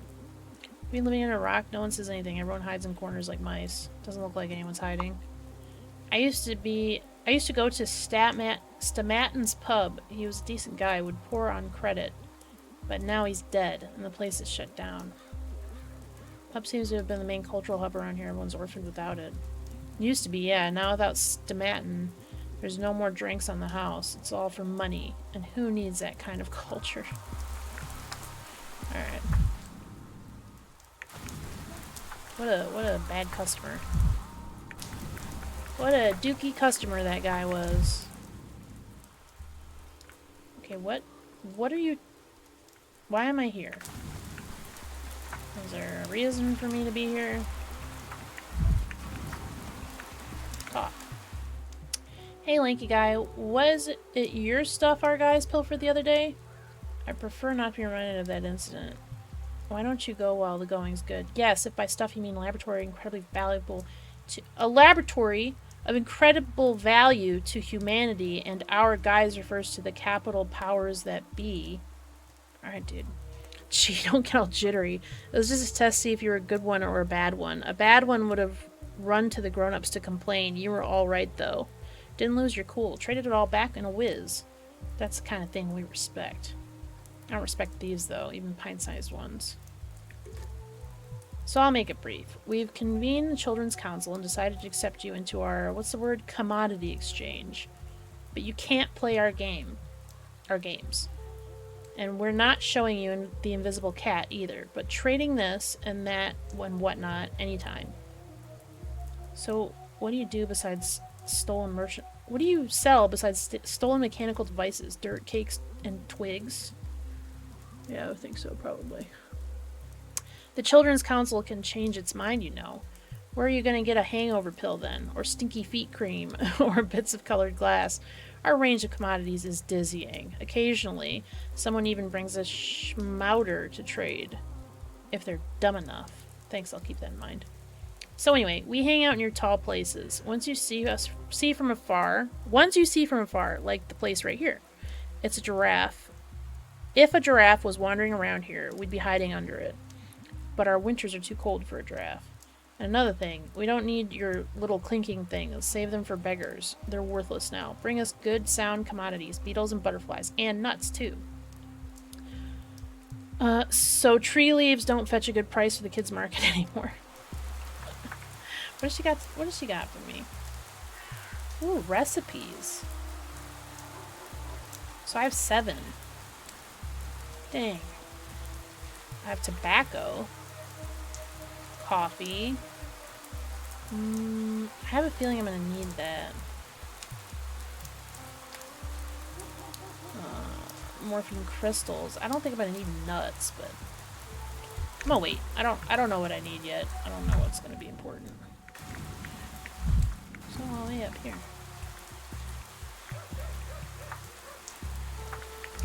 Nothing. So if I have to go to the warehouses, what is the warehouses?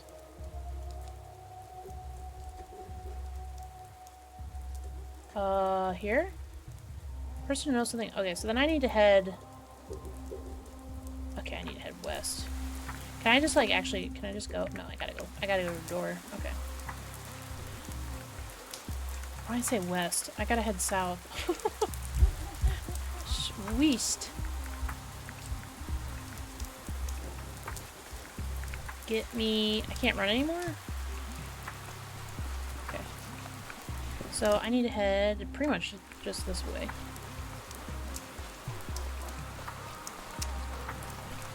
Alright.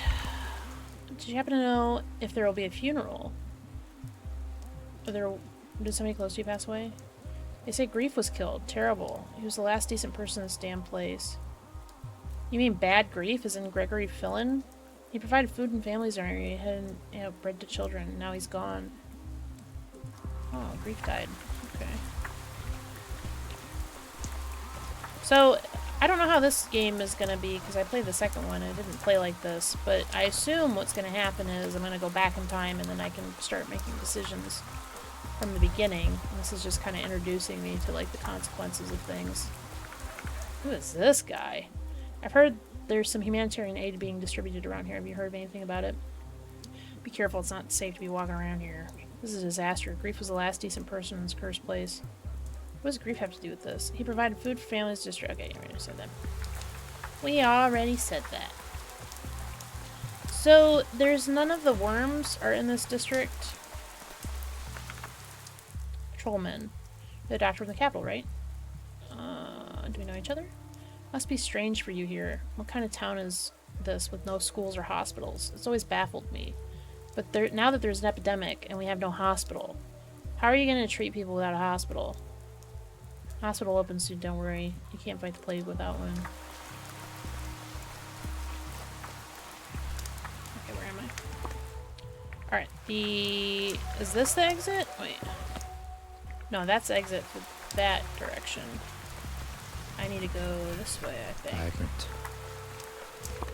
Everything's so vibrant. Dude, it's not that big of a deal. Oh, hey Sawbones, that you? You, the big city Sawbones? A doc, I should say? Yeah. Don't you fret. I'm not interested in your jingle jangle. Not worth the hassle. Just tell me straight, Doc. Am I plagued? You don't look... I mean, he's dirty. You don't look sick. I'm serious and scared. Is it okay to admit fear to a Sawbones or doctor? Ever since I found out my Kulan had died, I've been scared out of my wits. It claimed her in 5 hours, and she was young and strong. You're talking about your wife or your daughter. How could I marry her when she's one of the kin? Or was, anyway. She left them, but was torn between the town and the steppe. I thought maybe if I quarreled with her on purpose, she'd return to her kind, wouldn't suffer her fate no more. It's too late for that now.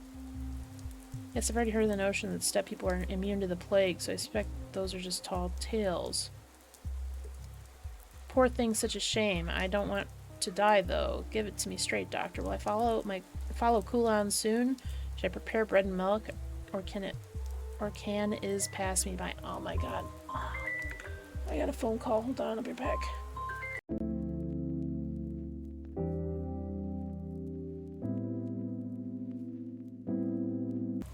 Maybe I can live my life now. I don't know yet. We'll find out. We will see if I'm allowed to live my life right now or not. We will see. If it takes 5 hours to burn someone out like a candle, then it's clear as day. I've been racking my brain. She was healthy when she came to me, only her legs were wobbly after a night of dancing. Then suddenly, bam, dead of the plague like that. Shows you how death sneaks up on you. Wicked, like a cut person in the alley. Any death is wicked. That mortality is embedded into human nature itself is even more wicked. Plague is one of the most virulent diseases known to science, if we can even say it's known. Such loud words of yours, they ring here in the backwater. It's like an alarm bell or artillery. They don't fit the scenery like you. Can I help you with something, Doc? You're looking lost as a newborn babe. Lost, am I? Maybe you can help. I'm looking for a doctor named Reuben. If I knew where he was, I'd have gone to him with my plague question. He saw the last outbreak, and was Brock's Isidore's apprentice.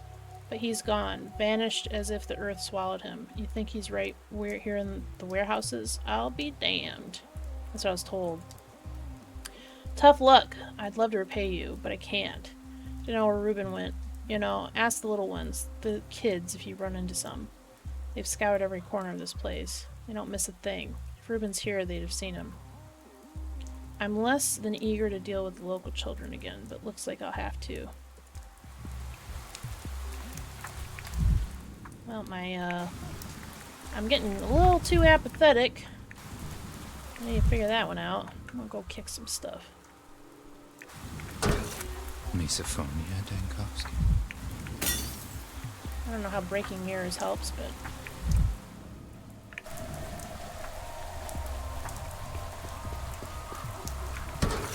It was quiet until 9 o'clock.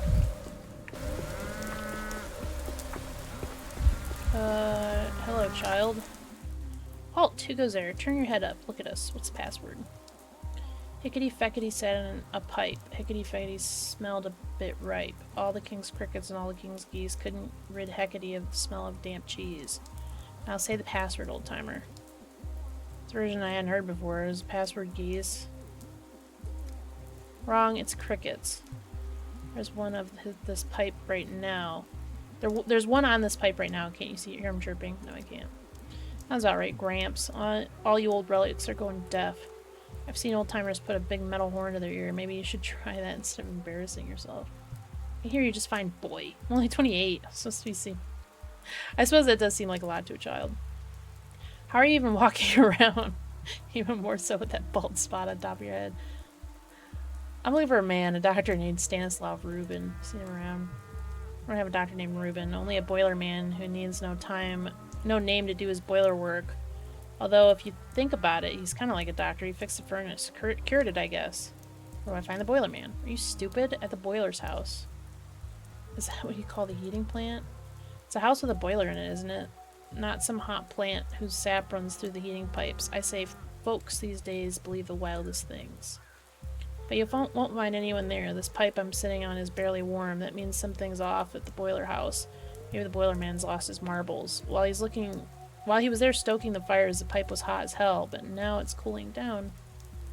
It's your Bachelor of Physics with thesis in thermodynamics, thank you. Therefore, to find the boiler man, I should follow the pipe towards the warmer end. Pipe? What? Who else was I even talking to? What pipe? Jesus.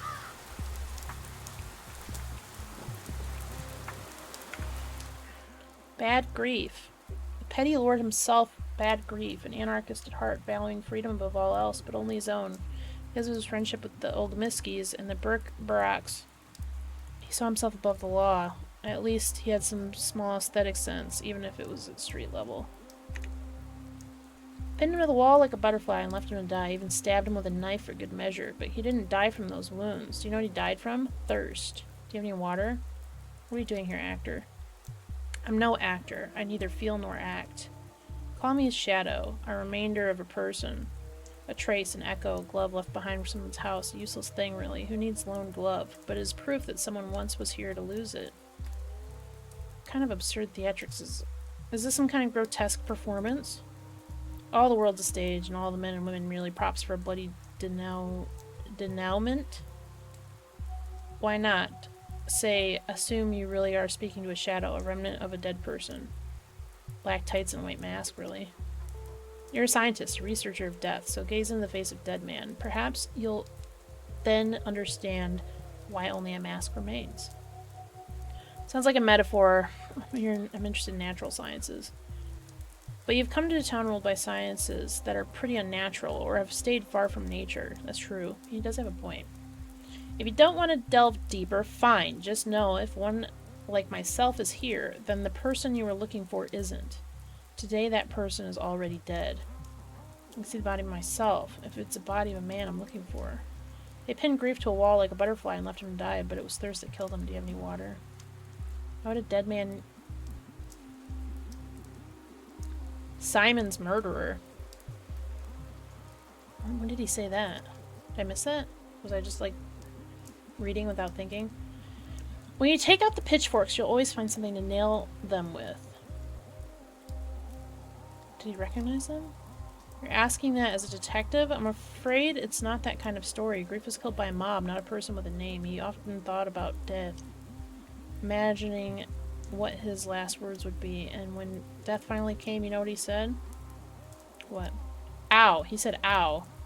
And that was all he could come up with until he bled out, pinned to a wall by a pitchfork. What's that for last words?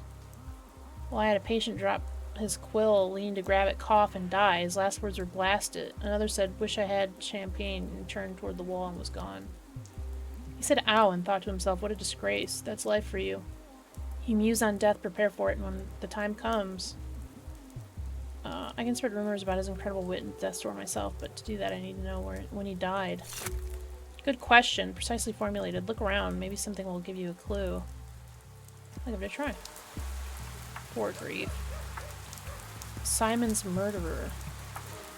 Oh. Is this reason for such a horrific execution?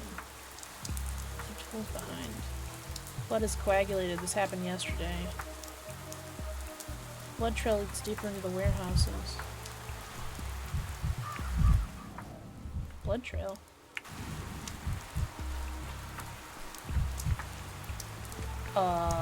It's raining. I don't... What blood trail? Oh, yeah. I see no blood trail.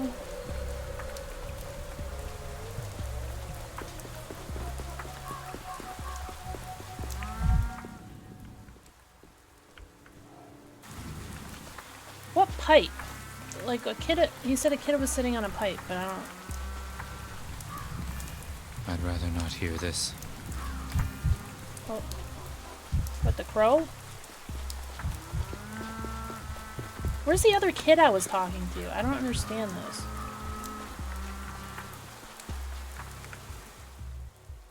It's a doodad on your chest. It's a brooch.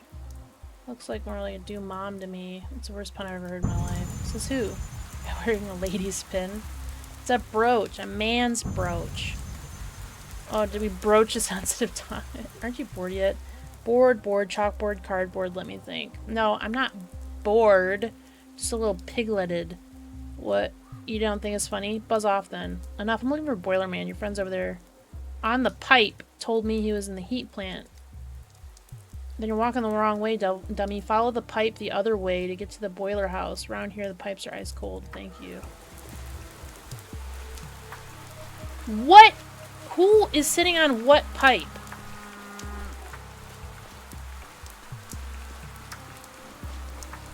What pipe? Oh, up here?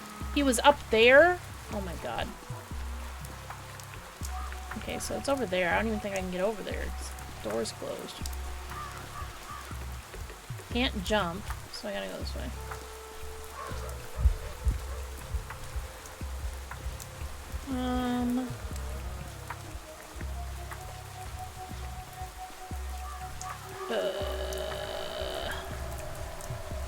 Okay.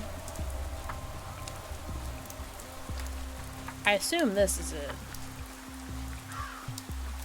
It's got a big thingy on it. Who are you, the new boiler man? No, I'm a doctor. What do you need a boiler man for? Last boiler man disappeared somewhere. We haven't seen him in 2 days. See the black smoke from the chimney? It was normal yesterday. Something bad's about to happen. What is normal smoke? Well, you know, normal. Ain't you ever seen smoke? Black smoke means the furnace is sick again. I'll go check. Black smoke. I assume it's this, but there's no smoke coming out of it, so...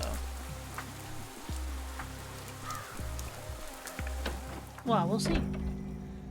Uh-oh. Reuben. Stanislav Reuben, a pathologist, one of the few doctors in this town, a straightforward and decisive man. He did something that provoked the anger of everyone, the Canes and the kin, his friends and his enemies. One of those people who you know immediately upon meeting them and they won't die of old age. One of those people who you know immediately upon meeting them that they won't die of old age. Okay. There's medicine left in the cabinet, drugs saved for a rainy day, carefully rationed. A bad sign. You're not superstitious, are you? A sign isn't bad, it only points to what it signifies. The one you came for is no more. Today they're already dead. What happened here? He needed a hideout. Grief, an old friend, suggested this place. In the end, he even enjoyed stoking the furnace. Physical work suit, this leaves no room for thoughts. Only soot clings so deeply. Reuben was scrubbing it off himself when they came for him. Who were they? He never saw their faces, but he knew what they wanted, his silence. Reuben came closest to understanding who Simon truly was.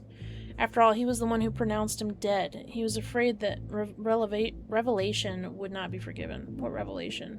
What did Reuben discover? This is critical. Reuben witnessed a miracle, and then he paid for it with his life. Will you tell me what happened or not? Was he murdered, and by whom?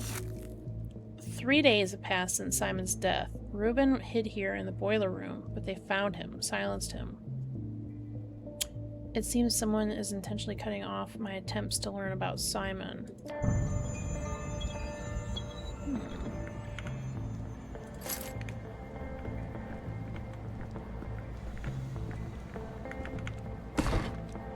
Clock. Can I store stuff in there? What happens if I put stuff in there?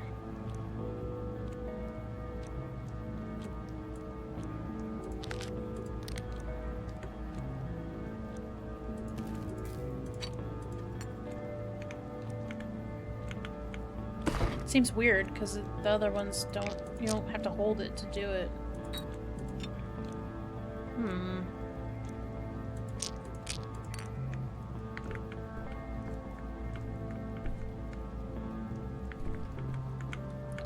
Well, now what?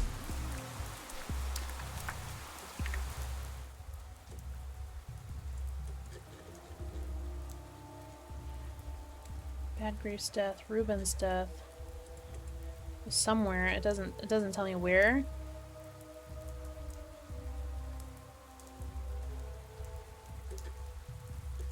How does this work? Hold on. Local doctor.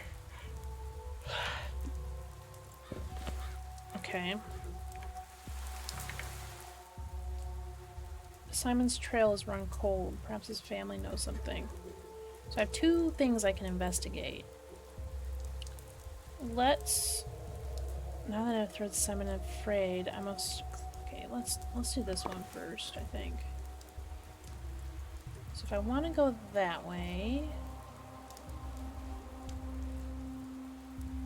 Can I go... This doesn't have any... Or I guess I could... This. Okay, so I can't go this way. Okay. I just have to follow the railroad tracks. Just gotta go back and follow the train tracks.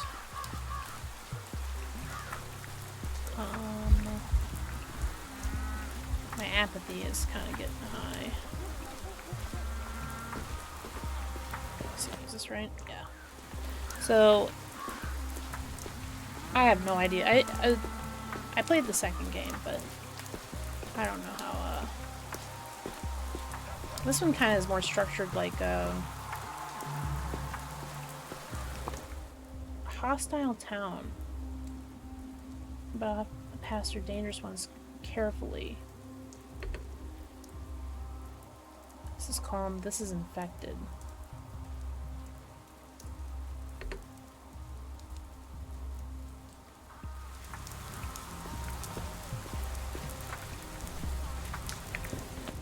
So I gotta go to the back of this building.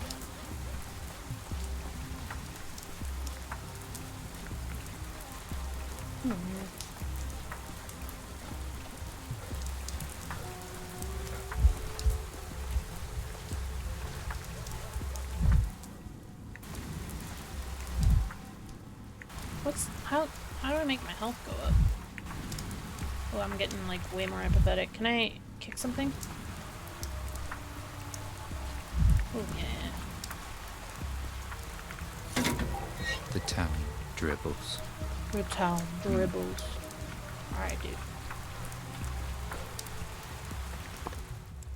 Okay, so we gotta go this way.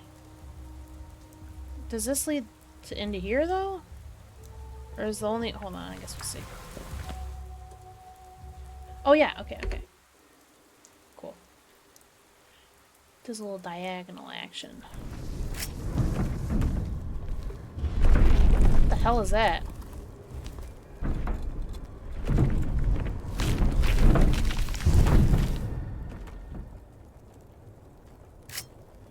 Oh, hello. Ah, the changeling. Strange little ragamuffin with hypnotic eyes. Simpletons claim she can heal with a laying on hands. They also say she is Shabnak's sister and a harbinger of death. The vicissitudes of fame. I don't know what that is. I saw Clara in remote places no one else could reach, and at times if she were in two places, it was as if she was in two places at once. Some vast presence lurks in her shadow. Who is she? Close your eyes. Let me kiss them. Oh, no. Look into my eyes. Don't move. Don't even turn your head. You won't touch. She won't touch you as long as there's a thread between us. This is strange. Are you hypnotizing me? I can already tell you're not susceptible to hypnosis, so why waste the effort? I only want to help you, and I need all of your intention to do it. So there's not even a morsel left for her. She feeds on your mind, you see. Who is she? Shabnak. You know, the bony monstrosity you don't believe in, the one that's making your hand shake right now. You see her too? Impossible. She's my own private hallucination. My follies are very much own. That's not true, but it's good that you think so. The less you believe in her, the harder it is for her to get her hooks in you. Laughing at her would be an ideal, honestly. If you don't have the guts for that... Oh, but you don't have the guts for that. You're way too serious.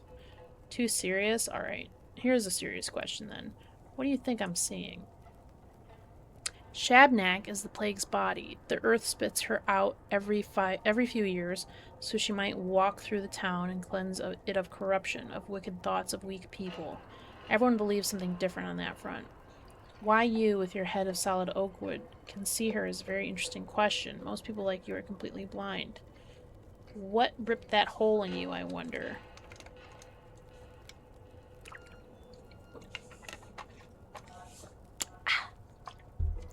I'm told the scent of local herbs has a strange effect on the psyche. It's just nervous exhaustion making me imagine a creature of local myth. Yeah, sure. Maybe so. Either way, she won't stop stalking you, whether you believe in her or not. She likes you. I can tell from a mile away, and I'll teach you how to handle her. Take notes, scholar. I heed, O great wise sage. Rule number 1, you're no adversary to her. Your little revolver won't shoot her. Your little knife won't stab her. Can't stab a fairy tale, can you? And why would you even have a knife anyway? So all you can do is run. The prototype? What prototype? I have an experimental device prototype that's capable of dispersing plague miasma. Let's say this. Vision, let's say it, manifests as some kind of especially dense cloud of sand pest. If I shoot at it, it'll dissipate, which means the prototype can kill this Shabnak. You claim to fight death, but look at how your eyes lit up when you said kill. There's no way your little device can kill Shabnak. Neither bone nor metal can strike her down, everyone knows that. How about compressed air and atomized particles of bile and belladonna? Do your myths say anything about pneumatic weapons? Thought not. Oh, you really got her there, dude. They say a sigh from Boss Trock can stop her for a short while. When he sighs, she walks on tiptoe, careful not to wake him. If you exhale the right way, it'll probably slow her down. Shots from the prototype can dispel the fog and all the dangerous whirls, clouds, and traps. If your so-called Shabnak truly is the plague, she'll be affected as well. You believe that the inventions of your science can defeat the ancient truth of the steppe? Well then, scholar, give it a try. It'll be interesting to see. Now, here's rule 2. She both loves and hates fire. She can't pass a bonfire without wanting to love and destroy it. So light bonfires, it'll slow her down. Rule 3. She's drawn to people who aren't hollow. You may be closed-minded and spiteful, but she still senses something in you. There's something you carry inside yourself, some spark. In other words, there's no way she's going to forget about you. Once she's close, she'll never stop chasing you. I know, I'm irresistible. This one's so simple that I'm not even going to give it a number. If she catches you, she'll devour you. You might find a way to wriggle out of her embrace the first time, but definitely not the second. Arguments for me. And finally, you're probably not going to believe me. She eats away at most people's bodies, dries their skin, chews up their immune system. But you're not as easy to get to, like someone's watching you from above, protecting you maybe? I don't know. Thanks for reminding me why I didn't want to talk to you. From above, you mean from heaven? I don't know. Well, yes, I do know, but I don't understand. Feel free to disbelieve me. It doesn't matter. Just keep in mind that you won't get infected in Plague District like others do. Instead, you'll go insane, waste all your time, and then she'll eat you. That's how it will happen. What a heartwarming fantasy. If I really was in no danger of getting infected, there's so much I could do. She thinks she's my sister, and I think she's a monster made of bones. My hatred for her is stronger than all of yours combined. Be bold, Bachelor. There's no shame in running from her. Maybe you'll get something done after all in the end. Thank you, girls. This has been a very strange conversation. Prototype can slow her down. Bonfires can slow her down. She cannot be stopped. Beware. Oh. Ooh, I'm super fast. I will kill you, Death.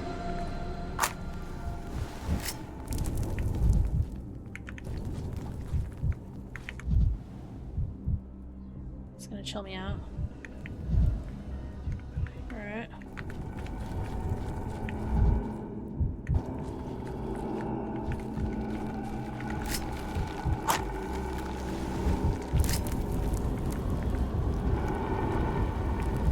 Where am I going? Actually, maybe I should be paying attention.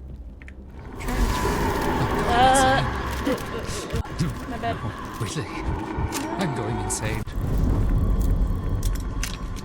Oh, fuck. Do I have to hold this? Oh god, I gotta hold this. Alright. I only got 3 left. What do I do if I run out?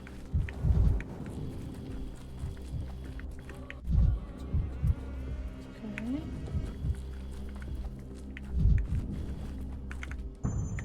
I could use some quiet. Okay, I'm here.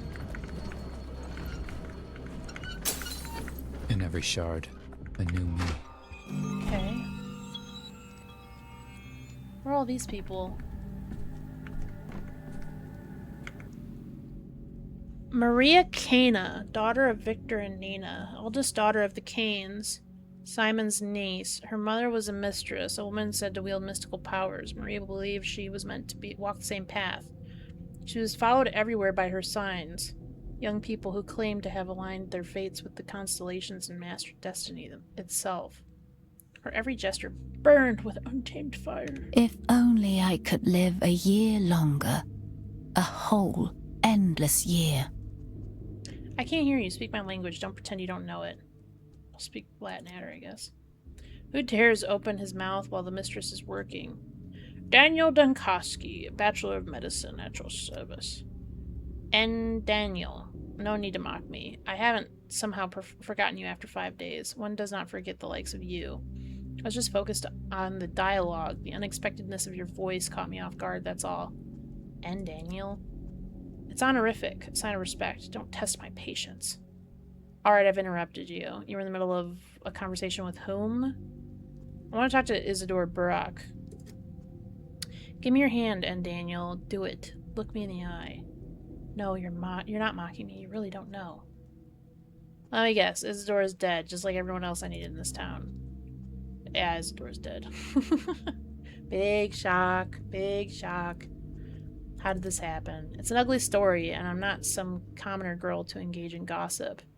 It's much more important that a trace of Uncle Simon's hands still linger in this house. It's here, very close, still warm, I can feel it. But the door is locked and broken, and the house will give me nothing freely. Tell me whatever you can. I don't know. Uncle was a very close friend of Isidore Burak, or a rival. True friendship is indistinguishable from rivalry. And I can feel his life still smoldering in this house, in some object, or a living memory. Perhaps he's even there himself. Simon's alive and in hiding? No, I don't believe it's kind of luck. Although... Oh, never mind. It no longer matters anyway. What I'm doing is stupid. And what you're doing even more so. Alright. Jesus. Calm down. You're investigating in your own way. That isn't stupid. Oh, see, yeah. We'll be nice to her. That's not the point, and Daniel. There are traces of Uncle Simon in this house, in the whole town, in the polyhedron, in the people. Even in the street layouts. Great people don't die. They just scatter into myriad reflections. But we, his poor descendants, won't ever be able to put them back, because tomorrow shall not come. The people locked in... Is that my cat? The people are locked in tunnel. Oh my god. Hold on. You're wailing. Come on. Jesus. Alright. People locked in town hall thought so, but we've broken out. Stop catastrophizing. The town hall still stands. Or the town still stands. I don't understand where your metaphor ends and thought begins with you. Yeah, let's do that. Question mark. Come on. My cat was screaming at my door. We'll be suffocated by walls of reeking bodies. Shabnak will devour our tomorrow. When you sleep tonight, the apnea demon will descend upon you, and you'll lie there, frozen, staring at the ceiling forever. Jesus Christ, alright. I don't know. Oh, I don't know. I had a dream. I've seen every calendar in town stop at number 5. Tomorrow shall not come. It shall not come. Shabnak. This will be a surprising confession. But as I was approaching this house, I think I saw her, some sort of monster very close. You've seen a Shabnak? I thought there was only one Shabnak. I didn't think there was multiple. A woman or a monster? I don't get a good look. Hard to see anything with this plague-ridden hell. I don't believe in these myths. And it was this house she was interested in. Yeah, that's a good one. Perhaps she wants to devour Uncle Simon, or whatever's left of him. I think she wanted to devour me, but she was just getting ready. In this backwater of ours, Earth sometimes belches out the strangest creatures. I'm surprised you had enough clarity of mind to see her. You're surprised. Imagine how I feel. She wasn't there in a dream. But that doesn't mean anything. She doesn't like to enter my dreams. My dreams are of the higher realms. They strive upward. The clay spawn and rat brigands don't feel at home there. What the hell are you saying, lady? I swear to God, I've been talking to you... Like, everybody talks annoying in this game, but, like... This lady's like the queen of them. What the fuck? Our dreams are not the same. I am a mistress. I can see the truth. Tomorrow shall not come. If only you'd acted differently. If you'd opened the hospital, taken charge of the emergency command, searched for answers, perhaps things would have been different. But you've missed your every chance. And so have I. So what do we do now? Go to Stillwater, say goodbye to Eva, gaze up at the starry sky before you sleep, write a letter, get in touch with something you hold dear before the end. I hope to say goodbye to Uncle Simon. No, I will fight him till the end. Although you know, and Daniel, this was in my dream too. I stood in this house right here. Uncle Simon breathed behind the closed door, and I told you that tomorrow would not come. It was important to tell you that for some reason. You were subconsciously placing your hopes on me, alas. It makes no difference that what you dreamed of. You're right about the main thing. This town is doomed. Farewell. I can't shake the feeling that there's still some chance, some opportunity I overlooked. I must find. She's just licking the wall. Alright. She's being like a little wall licker. I don't know what's going on. Can I drink some of this? I don't know if it's worthwhile. I just keep losing health. What is this? Sticky. Orphan and Sneak. One of the children Isidore Burrock surrounded himself with in his final days. Perhaps that's why Sticky couldn't let go of his legacy or his hair. He got his nickname from his straw-like hair and a habit of showing up at the first sign of adventure. There are dozens of such restless teenagers in town. I don't think this one's special. He doesn't look like a teenager. A long neck and a fat body and hooves for feet. So it's an albino. And people say it wasn't the Earth that made it. What? What the hell? You son of a barnacle. Lost the pin again. Maybe move it to the left. Hey, Sign, what you doing here? Go take a breather. I told you. I'd call you lot when I'm done. Would you call me a sign? You must take me for someone else. You're no sign, are you? Or a very new one, at least. Did Maria put a spell on you already? Do you want to follow her everywhere, doing whatever she tells you? If you do, you're a sign. Of course I don't. Me neither. Well, I thought I didn't. Then she asked me to break into dead Master Burka's house or Burrock's house. See Burka. And I just ran here, skipping all the way. This door refused to yield, little burglar. What? Do you think I'm some dimwit? The front one took me 3 minutes tops.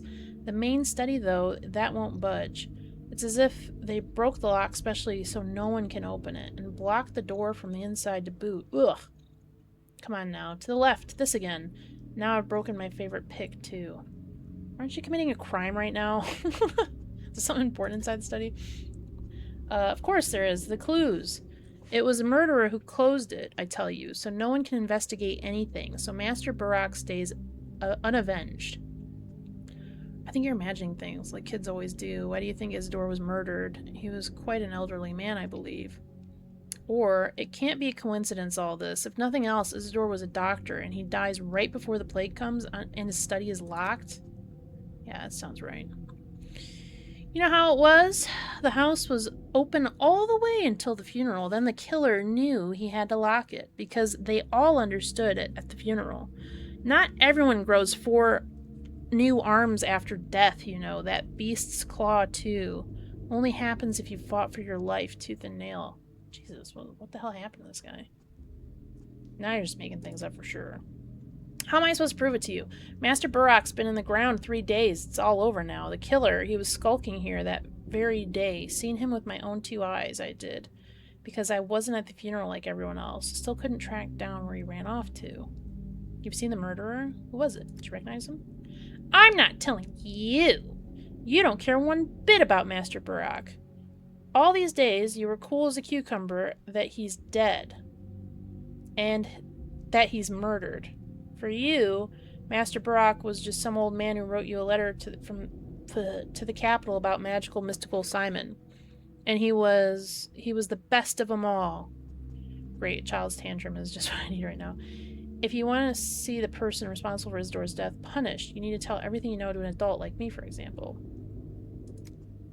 And who the heck are you walking around here all high and mighty like? And you did nothing. Bear, he came with you too, and they killed his father, and he was the one they accused of it. Imagine that. 5 days after, look where you are, and look where Bear is. Everyone's better than me. Do you know how many times I heard that today? I'm not denying and wasting my time. I will just try to make up for what was lost. I'll find Master Barak's killer on my own, or with Bear maybe, because we cared for him, and you never did.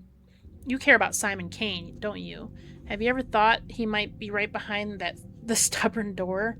I guess.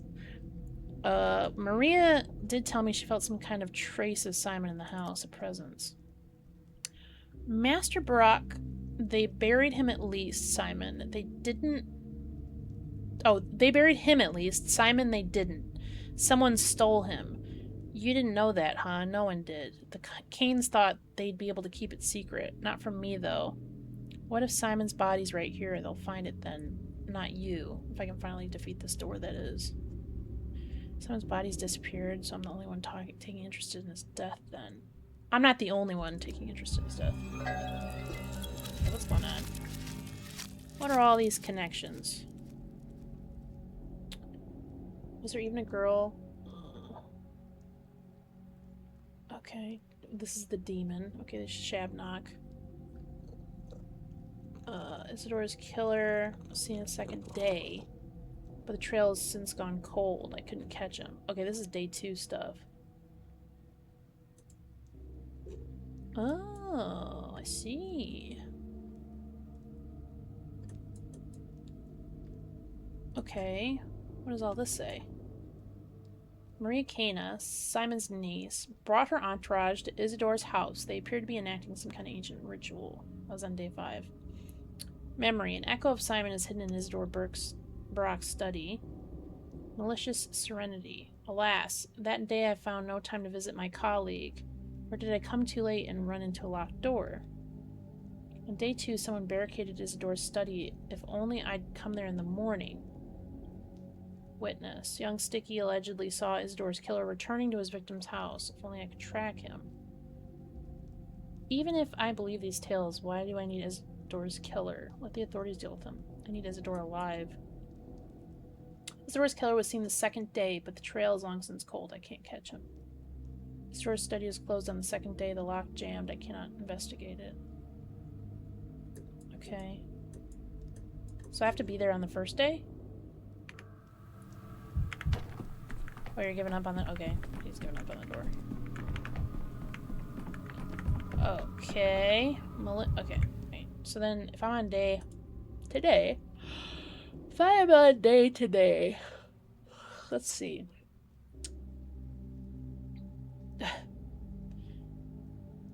Maria claims Town Hall will perish tomorrow, and I think she's right. Ooh, look at all these. Okay. At the epidemic's onset, people seem to have gone mad, but the scene at the warehouse is excessively cruel even by local standards. How is this all connected? Oh. So... On third day, Ruben was hiding in the warehouse. So this is all connected? Ruben's death is connected to this. Okay. Alright, well, I don't think we can do anything about this right now.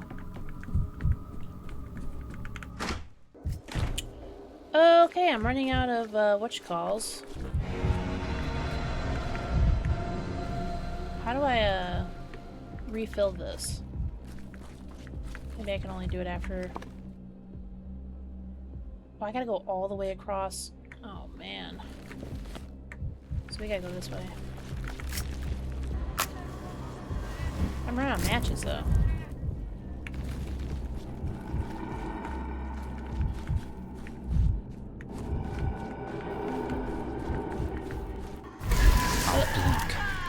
I'm just cutting across corners. It's fine.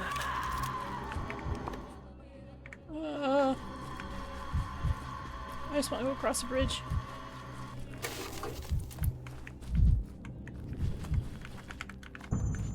Forgot that there's so much of the world. Alright, here. Okay, I need to go, like... Can I just do that? Or what's gonna happen if I do that? I haven't done multiple ones yet. If I slip through an archway without deviating from the route, the rest of the journey will pass without incident. I can turn into another archway, then I'll have to create a new route. I'll have to pass through the dangerous districts myself again. Okay.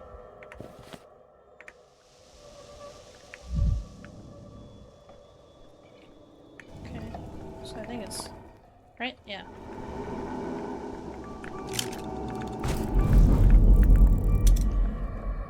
I only have 2 left, though. Okay, then we go through here.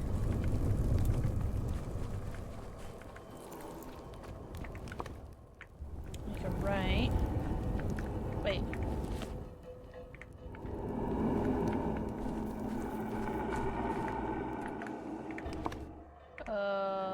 Then I make a right? Yeah. Then we get all the way to the end, and then we make a left.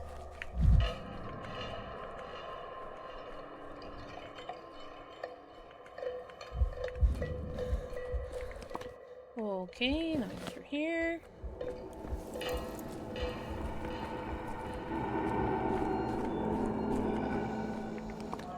Then we go around this house. I'm not deviating from the path. Does that mean I get to do fast travel?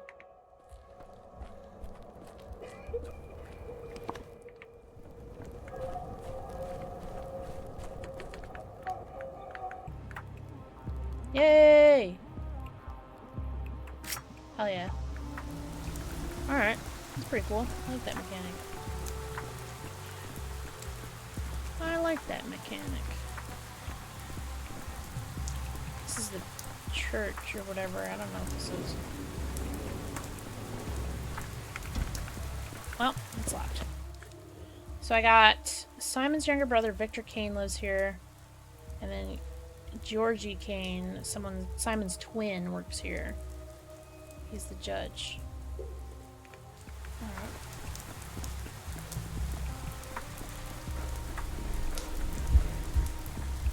This guy's just... Alright.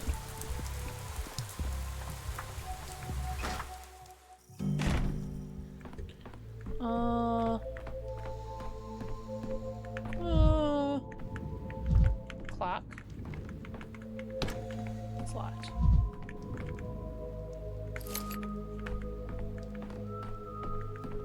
Can I just... Wait, isn't that stuff I put in there? Yes. I knew they were weird. I knew they were weird. Throw this in here.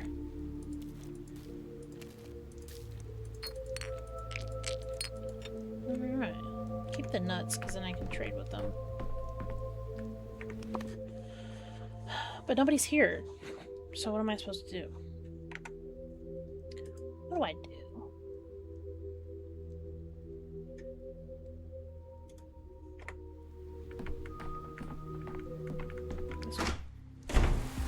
No.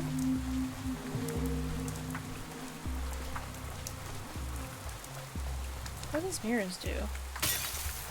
Why so jittery, Dankovsky? Oh. Why not? Let's do... Oh. Mike? Do you have anything else to loot, sir? Who's staring at me through the looking glass? I don't know why I'm doing that. The judge is not receiving petitioners today. Please vacate the premises. It's concerning the death of Simon Kane. You're a stubborn one, Doctor. Death of Simon Kane after everything you said last time. You have the audacity to cross this threshold once again. But you've been in town for 5 days now. What have you been doing all this time? Oh, looking for Simon's body. Oh, really? What have you accomplished? That's precisely what I'd like to discuss with the judge. I'll try again tomorrow or yesterday. Whatever I said last time, you aren't even gonna give me a chance to apologize. You kicked me out. Okay. Chop that a word.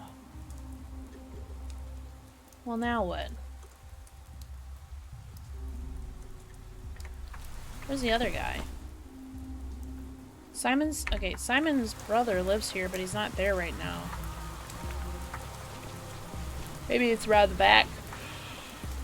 Like that one was. I don't know.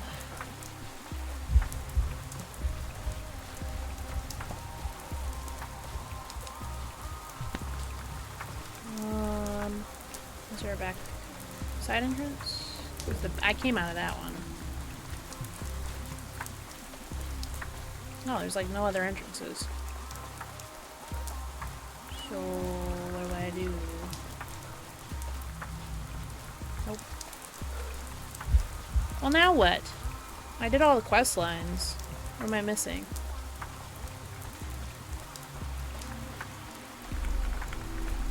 Let me in the back. I don't know what to do, Lord.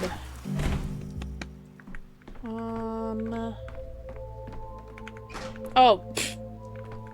Okay. Oh, you got all these little freakazoids in your room. Khan. Casper Kane. The Kane heir plotted his own course on the path of his family.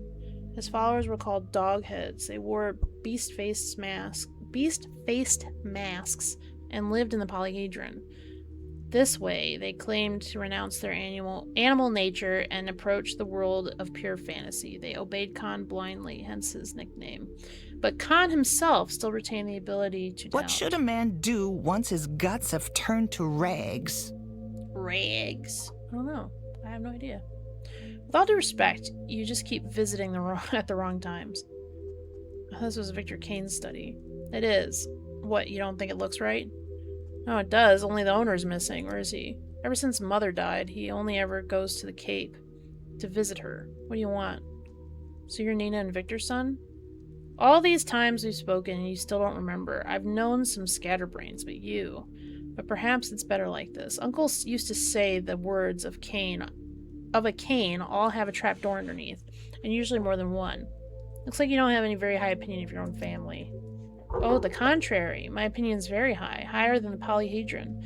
But the relationship to speech is complicated. Uncle called it dialectics. You can swindle with the truth alone, you know. But the world is a deck of cards, he used to say. And most important ones are always up someone's sleeve. Which of your uncles are you talking about? The one that's dead. Or the one that's alive. I don't remember now. I was little, like with like a baby tooth when they taught me cards. They taught me to slip jokers in the opponent's deck and to play dead too. What do you mean play dead? In terms of cards, when you pretend not to notice your opponent's manipulations, it gives you an advantage. I'm not here to play cards. I knew a man once who gambled his whole family away. If he was stupid enough to wager his family, he deserves it. I hope you aren't like that. Remember, everything is a game of the Crucible, and everyone else is a joker. The cards are either marked or from a different deck. That's what Uncle used to say. Only game of cards I know is Go Fish. I won a whistle in a card game once. Lost afterwards. Felt bad. I remember that. For now on, I'll go look for your father. So he's at the Cape? Okay. How do I get there? So I gotta plot a course. Is there like a save? Am I ever saving? Okay. I don't know.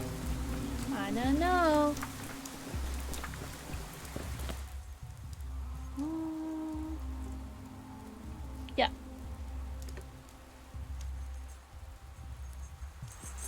Okay. We are here. This guy is... The Canes are a strange family. Perhaps Victor, the only reasonable member, would speak with me. Why do we think Victor is the most reasonable? What is this thing? What is this thing? What an ugly thing. It's weird. Yeah, it is. Oh, ooh. Was this him? Georgie threw me out of his workshop without a word. Victor Kane, pragmatist, younger brother of Simon and Georgie. If the Canes are the shining mind of the town, then Victor is the hands that create the bricks for building castles in the air. All his life, he made sure the gears of fate in this unusual family turn in harmony with one another. Perhaps that's why he enjoys assembling clocks. It seems he was the only one who could rein in the impulses of Wild Nina, his late wife. If you look at the night sky from the roof of the Stillwater, you can see its true color. Yes, I found your brooch this morning. I remember when we stood in the pier and you dropped it. I jumped in the water to save it. How impudent I was. Please don't say that. You know that I... Who are you talking to, Victor? Oh, it's you. What are you doing here? Haven't you had enough? Are you here to argue some more or beg forgiveness? If it's the latter, it's too late. It won't make a difference. It's never too late. If I insult you before somehow, then I'd like to apologize.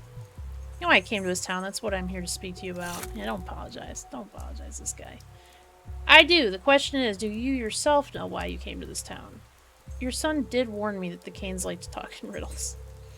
I'm here for Simon, but everyone keeps saying he's dead. Can an immortal man die? You've been here for 5 days and visited us twice, and you still understand nothing? Georgie has had high hopes for you, Dr. Dankovsky.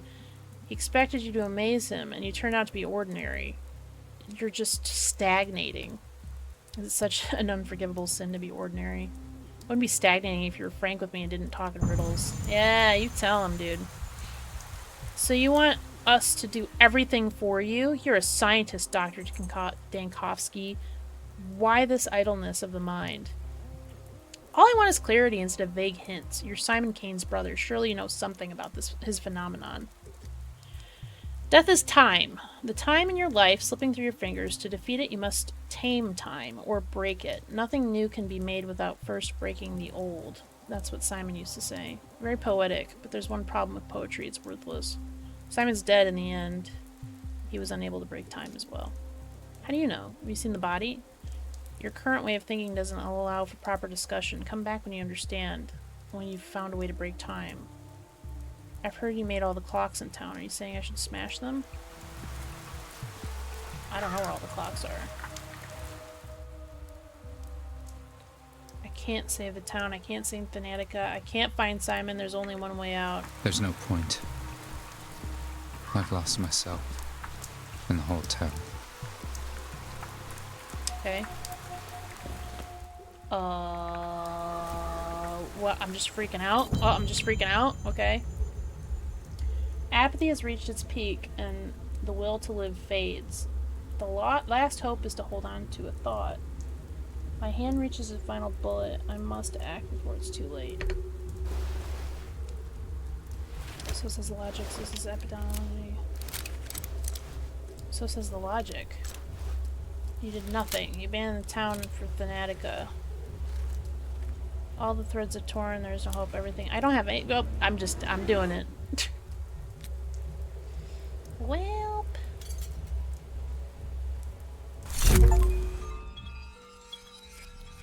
Enter the room of mirrors. I was breaking mirrors. What troubles you, Senior? Your day is over. What is this place? Where am I? I just shot myself. Why are we talking? Your day is over. Is that what you call a bullet to the head? You stand inside a mirrored chamber. Look. One glass in which you shot yourself. More still where your life goes on. This place allows a man to choose among possibilities. You're free to pick the one in which you shot yourself and end your story there, or you can choose to defy death and give it one more try. Your business in the living world remains unfinished now. I was looking for Simon. Failed. It's not enough of me for this.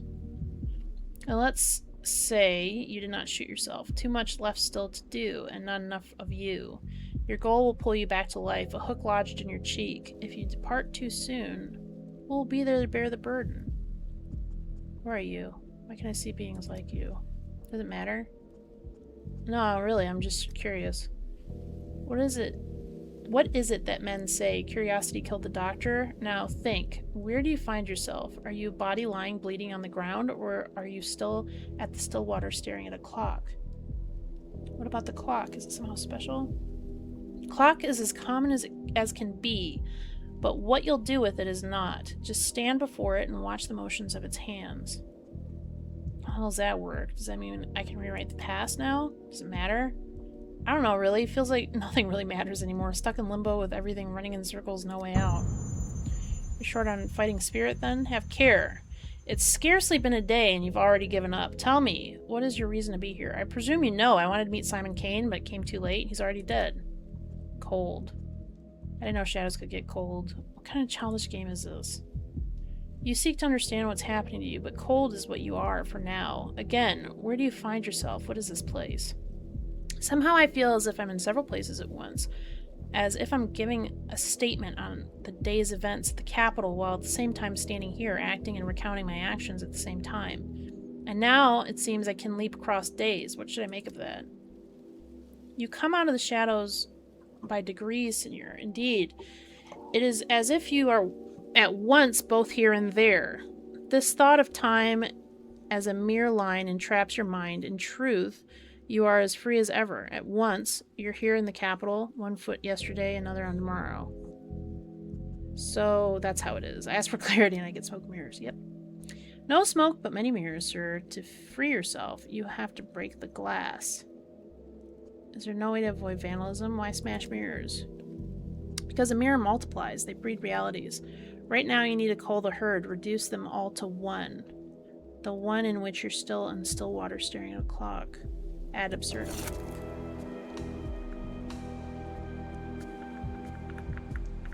Oh. Which one has me staring at a clock?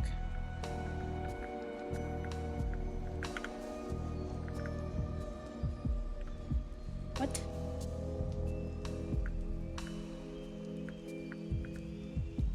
I mean, all of these, none of these are that. Superstitions aren't real. Just break them all, I guess. It's more honest now.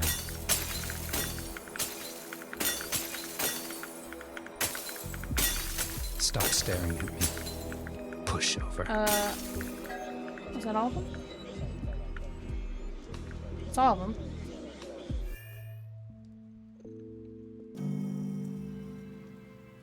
I got an amalgam.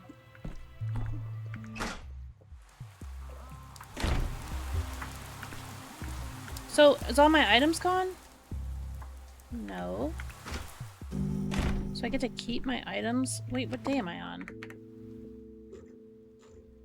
I'm still on day 5? What? Where am I?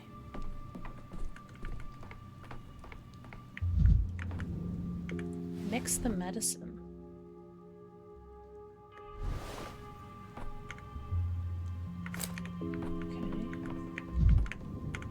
Analyze items. Okay, I don't have that. Who are you? Yulia? Oh my god.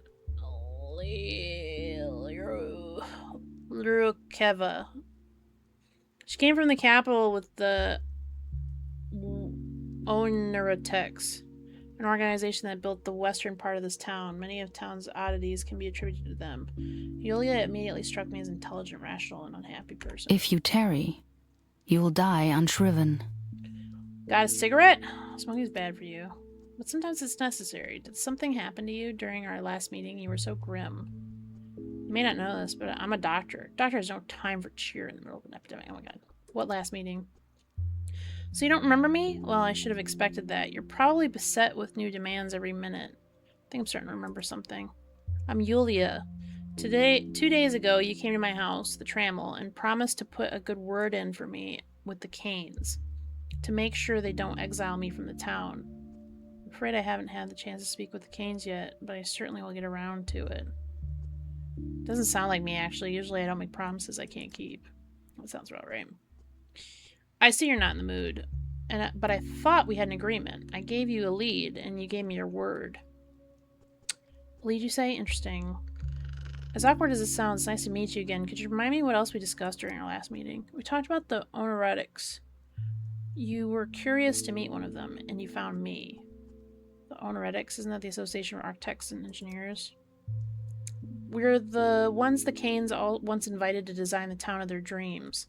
When you are young, passionate, and striving for a breakthrough, it's often hard to find the opportunity to realize your ambitious plans. Canes gave us that opportunity. I take a note of bitterness in your voice there? Rather bitter irony. We were inspired, but years passed us by. Some fled from here, while others will never flee, because they've been laid to rest in this earth. When I visit Stillwater, I still feel like I'm returning to the time of our hope. After all, it was also built by one of us, the best of us. A beautiful house, but forgive me. Nothing more. Oh my god. This is hard for me to explain, but I keep feeling that the Stillwater somehow affects me. You've already noticed, the Stillwater has its name for a reason. It's quiet, it's subtle. Ask yourself how many rooms it has. The question is more interesting than it seems. The answer is either a joke or a gift from the architect. You know, there are 1,000 reasons to admire Eva, but the main one is that she's capable of living here. Do you know her well? Everyone in the Oneretics loves her. She was, for us, a tuning fork, the best, most sensitive audience, a canary in the mine. No university can teach what she knows.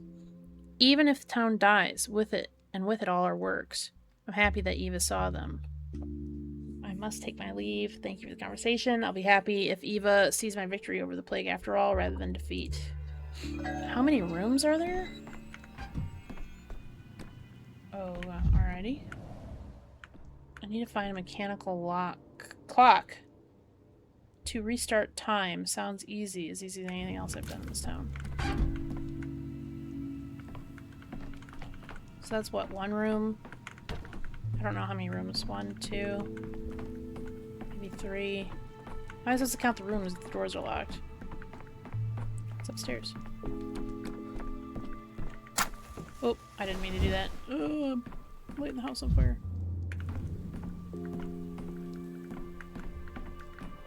The map? Okay. Eva Yan. The Stillwater is a failed observatory converted into a guest house. One day Eva Yan just moved in. She was never chased out because, according to locals, the Stillwater changes people in strange ways and someone must bear its attentions. When I arrived, they'd already arranged a room for me at Stillwater. I saw Eva every day. She almost never went outside. I need sleep.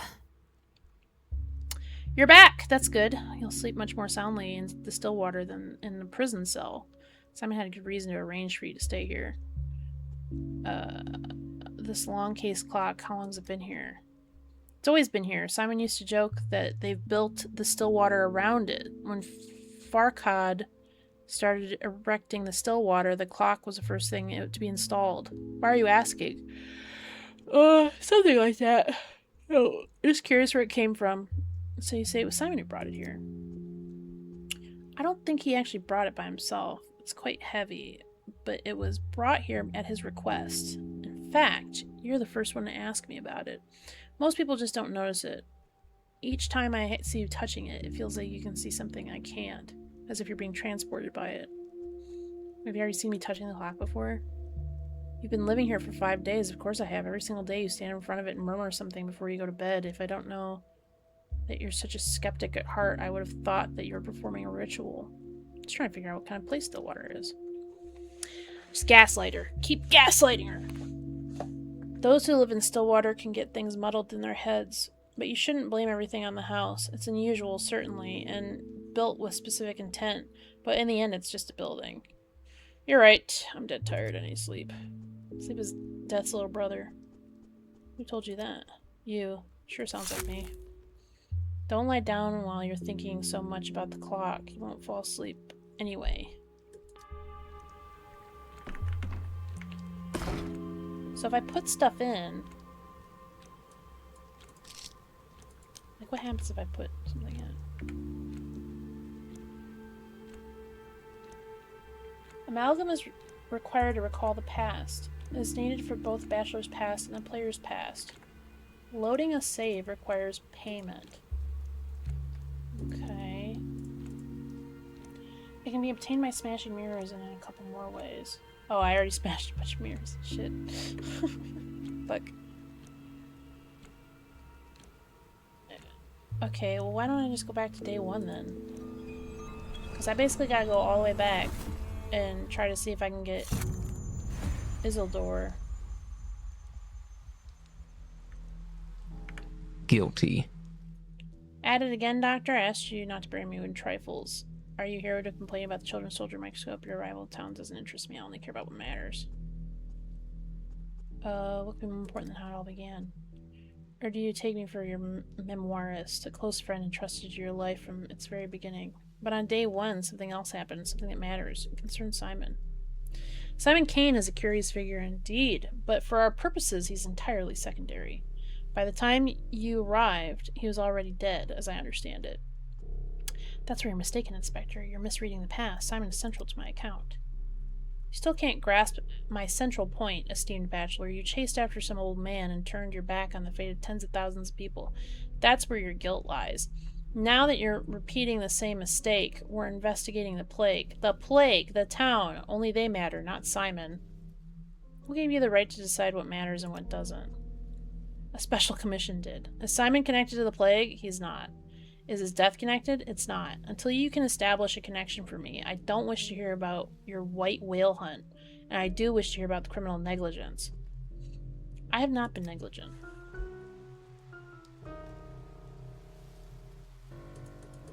What? I can't go to 1? Why can't I go to 1?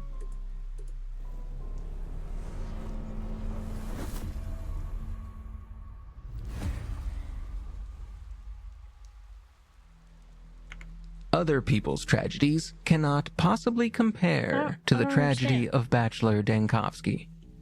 You've been going on and on about the second day. What are you implying exactly? According to our information, there is no plague in the town yet. There's been nothing to research besides Stillwater and its charming mistress. And nobody listened to you with your reputation? That is a very childish lie. For shame. Next thing you'll tell me is the cup was broken by an invisible dwarf, not you. Local elites are peculiar people. They have their quirks. You cannot possibly know whether the town was clean on the second day or not. You hadn't opened the hospital yet. You understood nothing about sand plague. Pardon my frankness, but I'm not interested in your hypothesis or speculation. I need facts. I did open the hospital on the 3rd day. 3rd day it is, I guess. I'm not allowed to fucking do anything else. You're gonna make me pick the 3rd day. Oh my god, I don't want to talk to you. Your talent doesn't have too many admirers. Everyone's against you. Ziegler, Vilanovich, Veronin?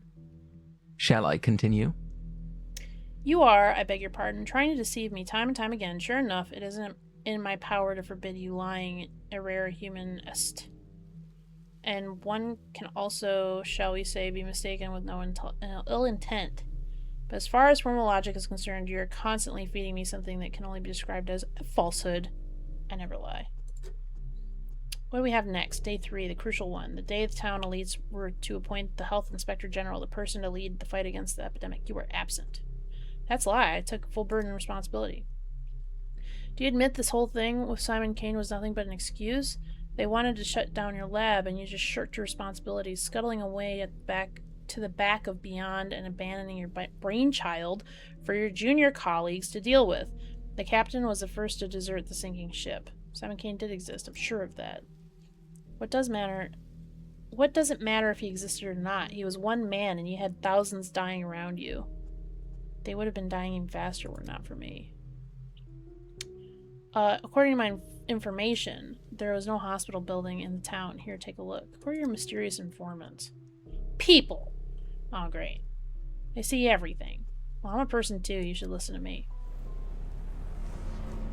I'm not going to tell you who told me the rumors that I'm accusing you of. Okay, day 1. And even a bit more luggage problems. Tour of the town. Okay, so I don't get to do day 1 anymore. But day 2 is when the one guy dies.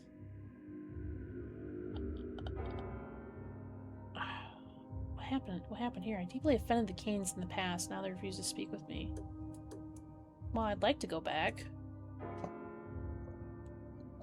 I need to find a mechanical clock to restart time. Sounds easy as anything else I've done in this town. I made a promise to Yulia that I didn't keep. I can do better. Okay.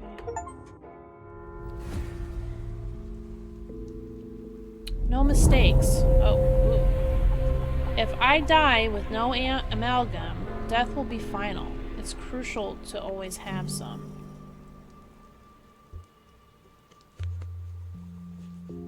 Okay. Tangled thoughts. I always remember important items, artifacts. Small things are forgettable. Consumables are not transferred between days. They're waiting for me in the clock on the day when I collected them. Okay. Okay. Alright, that's all I get.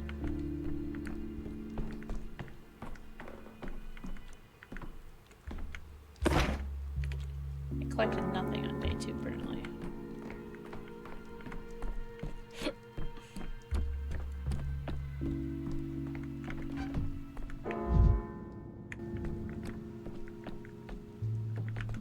Maria says that people like you never dream. Is that true? When I wake up, I try not to remember what day it is for as long as possible. Morning's fluid time, whenever it happened outside, hasn't reached you yet. Blah, blah, blah. I'm like going brain dead. So much dialogue. Which means it has no more power over you than a dream. When I wake up, I immediately run through all the things I need to do. Yeah, that's right. In the morning, certain things become clear and fade away by evening. This morning, I realized something about you. Why do you swing between gloom and fever? I call it apathy and mania. You love words borrowed from dead languages. Tell me, have you always been like this, swinging from one extreme to the other? Perhaps, but your town seems to amplify my tendency. Simon once said that a person's greatest battle isn't with their circumstances, not with hunger, thirst, or exhaustion. The real fight is always with yourself. Until you've been to your own apex and your own abyss, you'll never know who you are. That's true if a person's worth anything. In any case, you'll always have food, drink, and shelter. You don't need to think about such trifles. Thank you. But no one can get inside and change you. Well, they can, and eventually it will happen, but only you can keep track of your peace of mind and the seesaw in your head. How do you know what I call it? It's a pretty obvious image. I suppose so. Hey, she gave me amalgam. Okay. So do I lose amalgam, or like do I just lose it when I teleport around? Oh, hello. Mirrors and coffins are two alike, one ill-timed glance, and they'll trap you inside. I'm in no hurry to get inside my coffin. Ha! How droll, senor. How droll you are indeed. Just mind your eyes around the coffins here. I see no need for you to look inside. What's inside there? Awful, senor. It is of no use to anyone. Do I need to open up the coffin with a crowbar? It wouldn't work, at least for now. Perhaps you'll find a way to open them, but by that point, you won't be interested at all.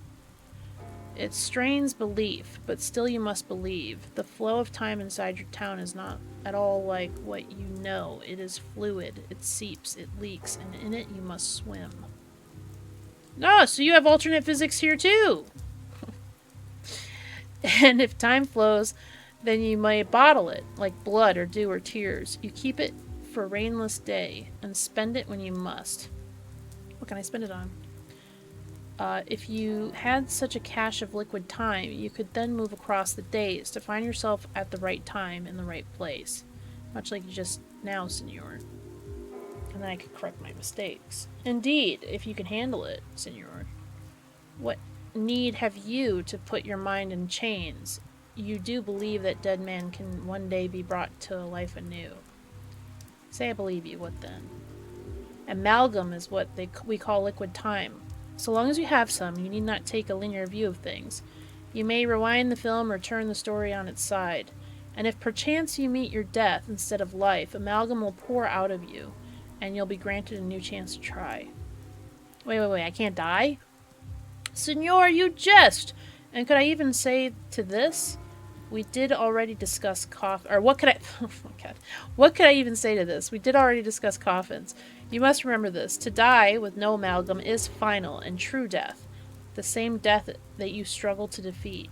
So you must always keep amalgam close at hand, or else you'll meet the darkest end. Where do I find amalgam, then? Mirrors are a source of it. They glean a man's reflection, trapping time within themselves. And if a mirror you should break, it's liberated time you could take. Yes, I've done that before. Amalgam also comes from labors done. Every finished task inspires, giving you more time. What else? My task today is to explain the things that matter most. The rest you'll come to know and understand in time. I ask, senor, do you believe the things I've said? Do you hear my words, Simon's words, with respect? I feel weird in this town. Simon was doing experiments with time, clocks, watches. That's the important part, which I understand. Glasswork's supposed to be the most respected. Okay, yeah, whatever. Can I break this? No. Oh, I can break this. Camera obscura. Camera lumina. What are you guys doing? What you looking at? Is my face that interesting? Yee. Every time I see one of them, I wonder what they are. This is an odong. Cattle folk. They're raw, unfinished. I can't get rid of this one. Follows me like a dog, he does. Stopped to catch my breath by your house, and now he's eyeing you. I know this look. I mean no harm, Moga-kun. I want only to look. Look at what? Stillwater used to be an observatory, but there's no telescope, no stars to look at. I want to take a look at you, Amate. Haven't seen a creature like you in a while. Your gait and your rags. Look at those rags. What are you calling a creature? What do you mean rags? Do you have any idea how expensive this coat is? I mean it with respect. I love rags, and I love creatures. Love studying them. We Odong are simple herders, but Bodo granted me a mind. Horna Hotoyalan. I love studying creatures. May I study you, Amate? You want to follow the doctor from the capital? Follow him like a dog now? I do not follow like a dog. I'll stay put. He comes to this house often. Your house knows you, but for Moga-kun, the house is new. I will study him and how the house treats him. Haven't seen anything like him before. We get few visitors. I'm not too keen on this idea. Study me how exactly? I'll stand in the corner and observe. What an odd creature you are. So much whatever. I can be useful too, mind. Be helpful. Or offering some kind of arrangement. I see stains on your rag, tiny drops. Is that ox bile? You need it. If you have it on you. Say if you need more, I can get more. You could use it. Yes, I could use some more. I need it for my prototype. Beauty drops and the numb water. I know. I can get those for you. I'll bring as much as you need if you let me study you, observe you. I'll trade bile and whatever else you say. What are you doing here? Trade, I thought you'd give me ingredients in exchange for getting to observe me. This is not our way. Things of use are valuable. Even Mother Bodo grants herbs in exchange for the bride's dances and bulls for the drover's labors. Letting me study you costs nothing. I won't ask much for the bile, but it should be a trade. It's a deal. I got used to having you around. Now you want to run away with Doctor in the capital? Here, I thought we were friends. We are friends, but I befriend creatures to study them, Amate. I studied you, and you're no strange creature to me any longer. Farewell. Sort it out between yourselves. Well, I think I gotta get going. Can I save? What happens if I exit? Oh, well, didn't say like, are you sure or anything. Well, thanks for watching. Guess I'm gonna see you later. Bye!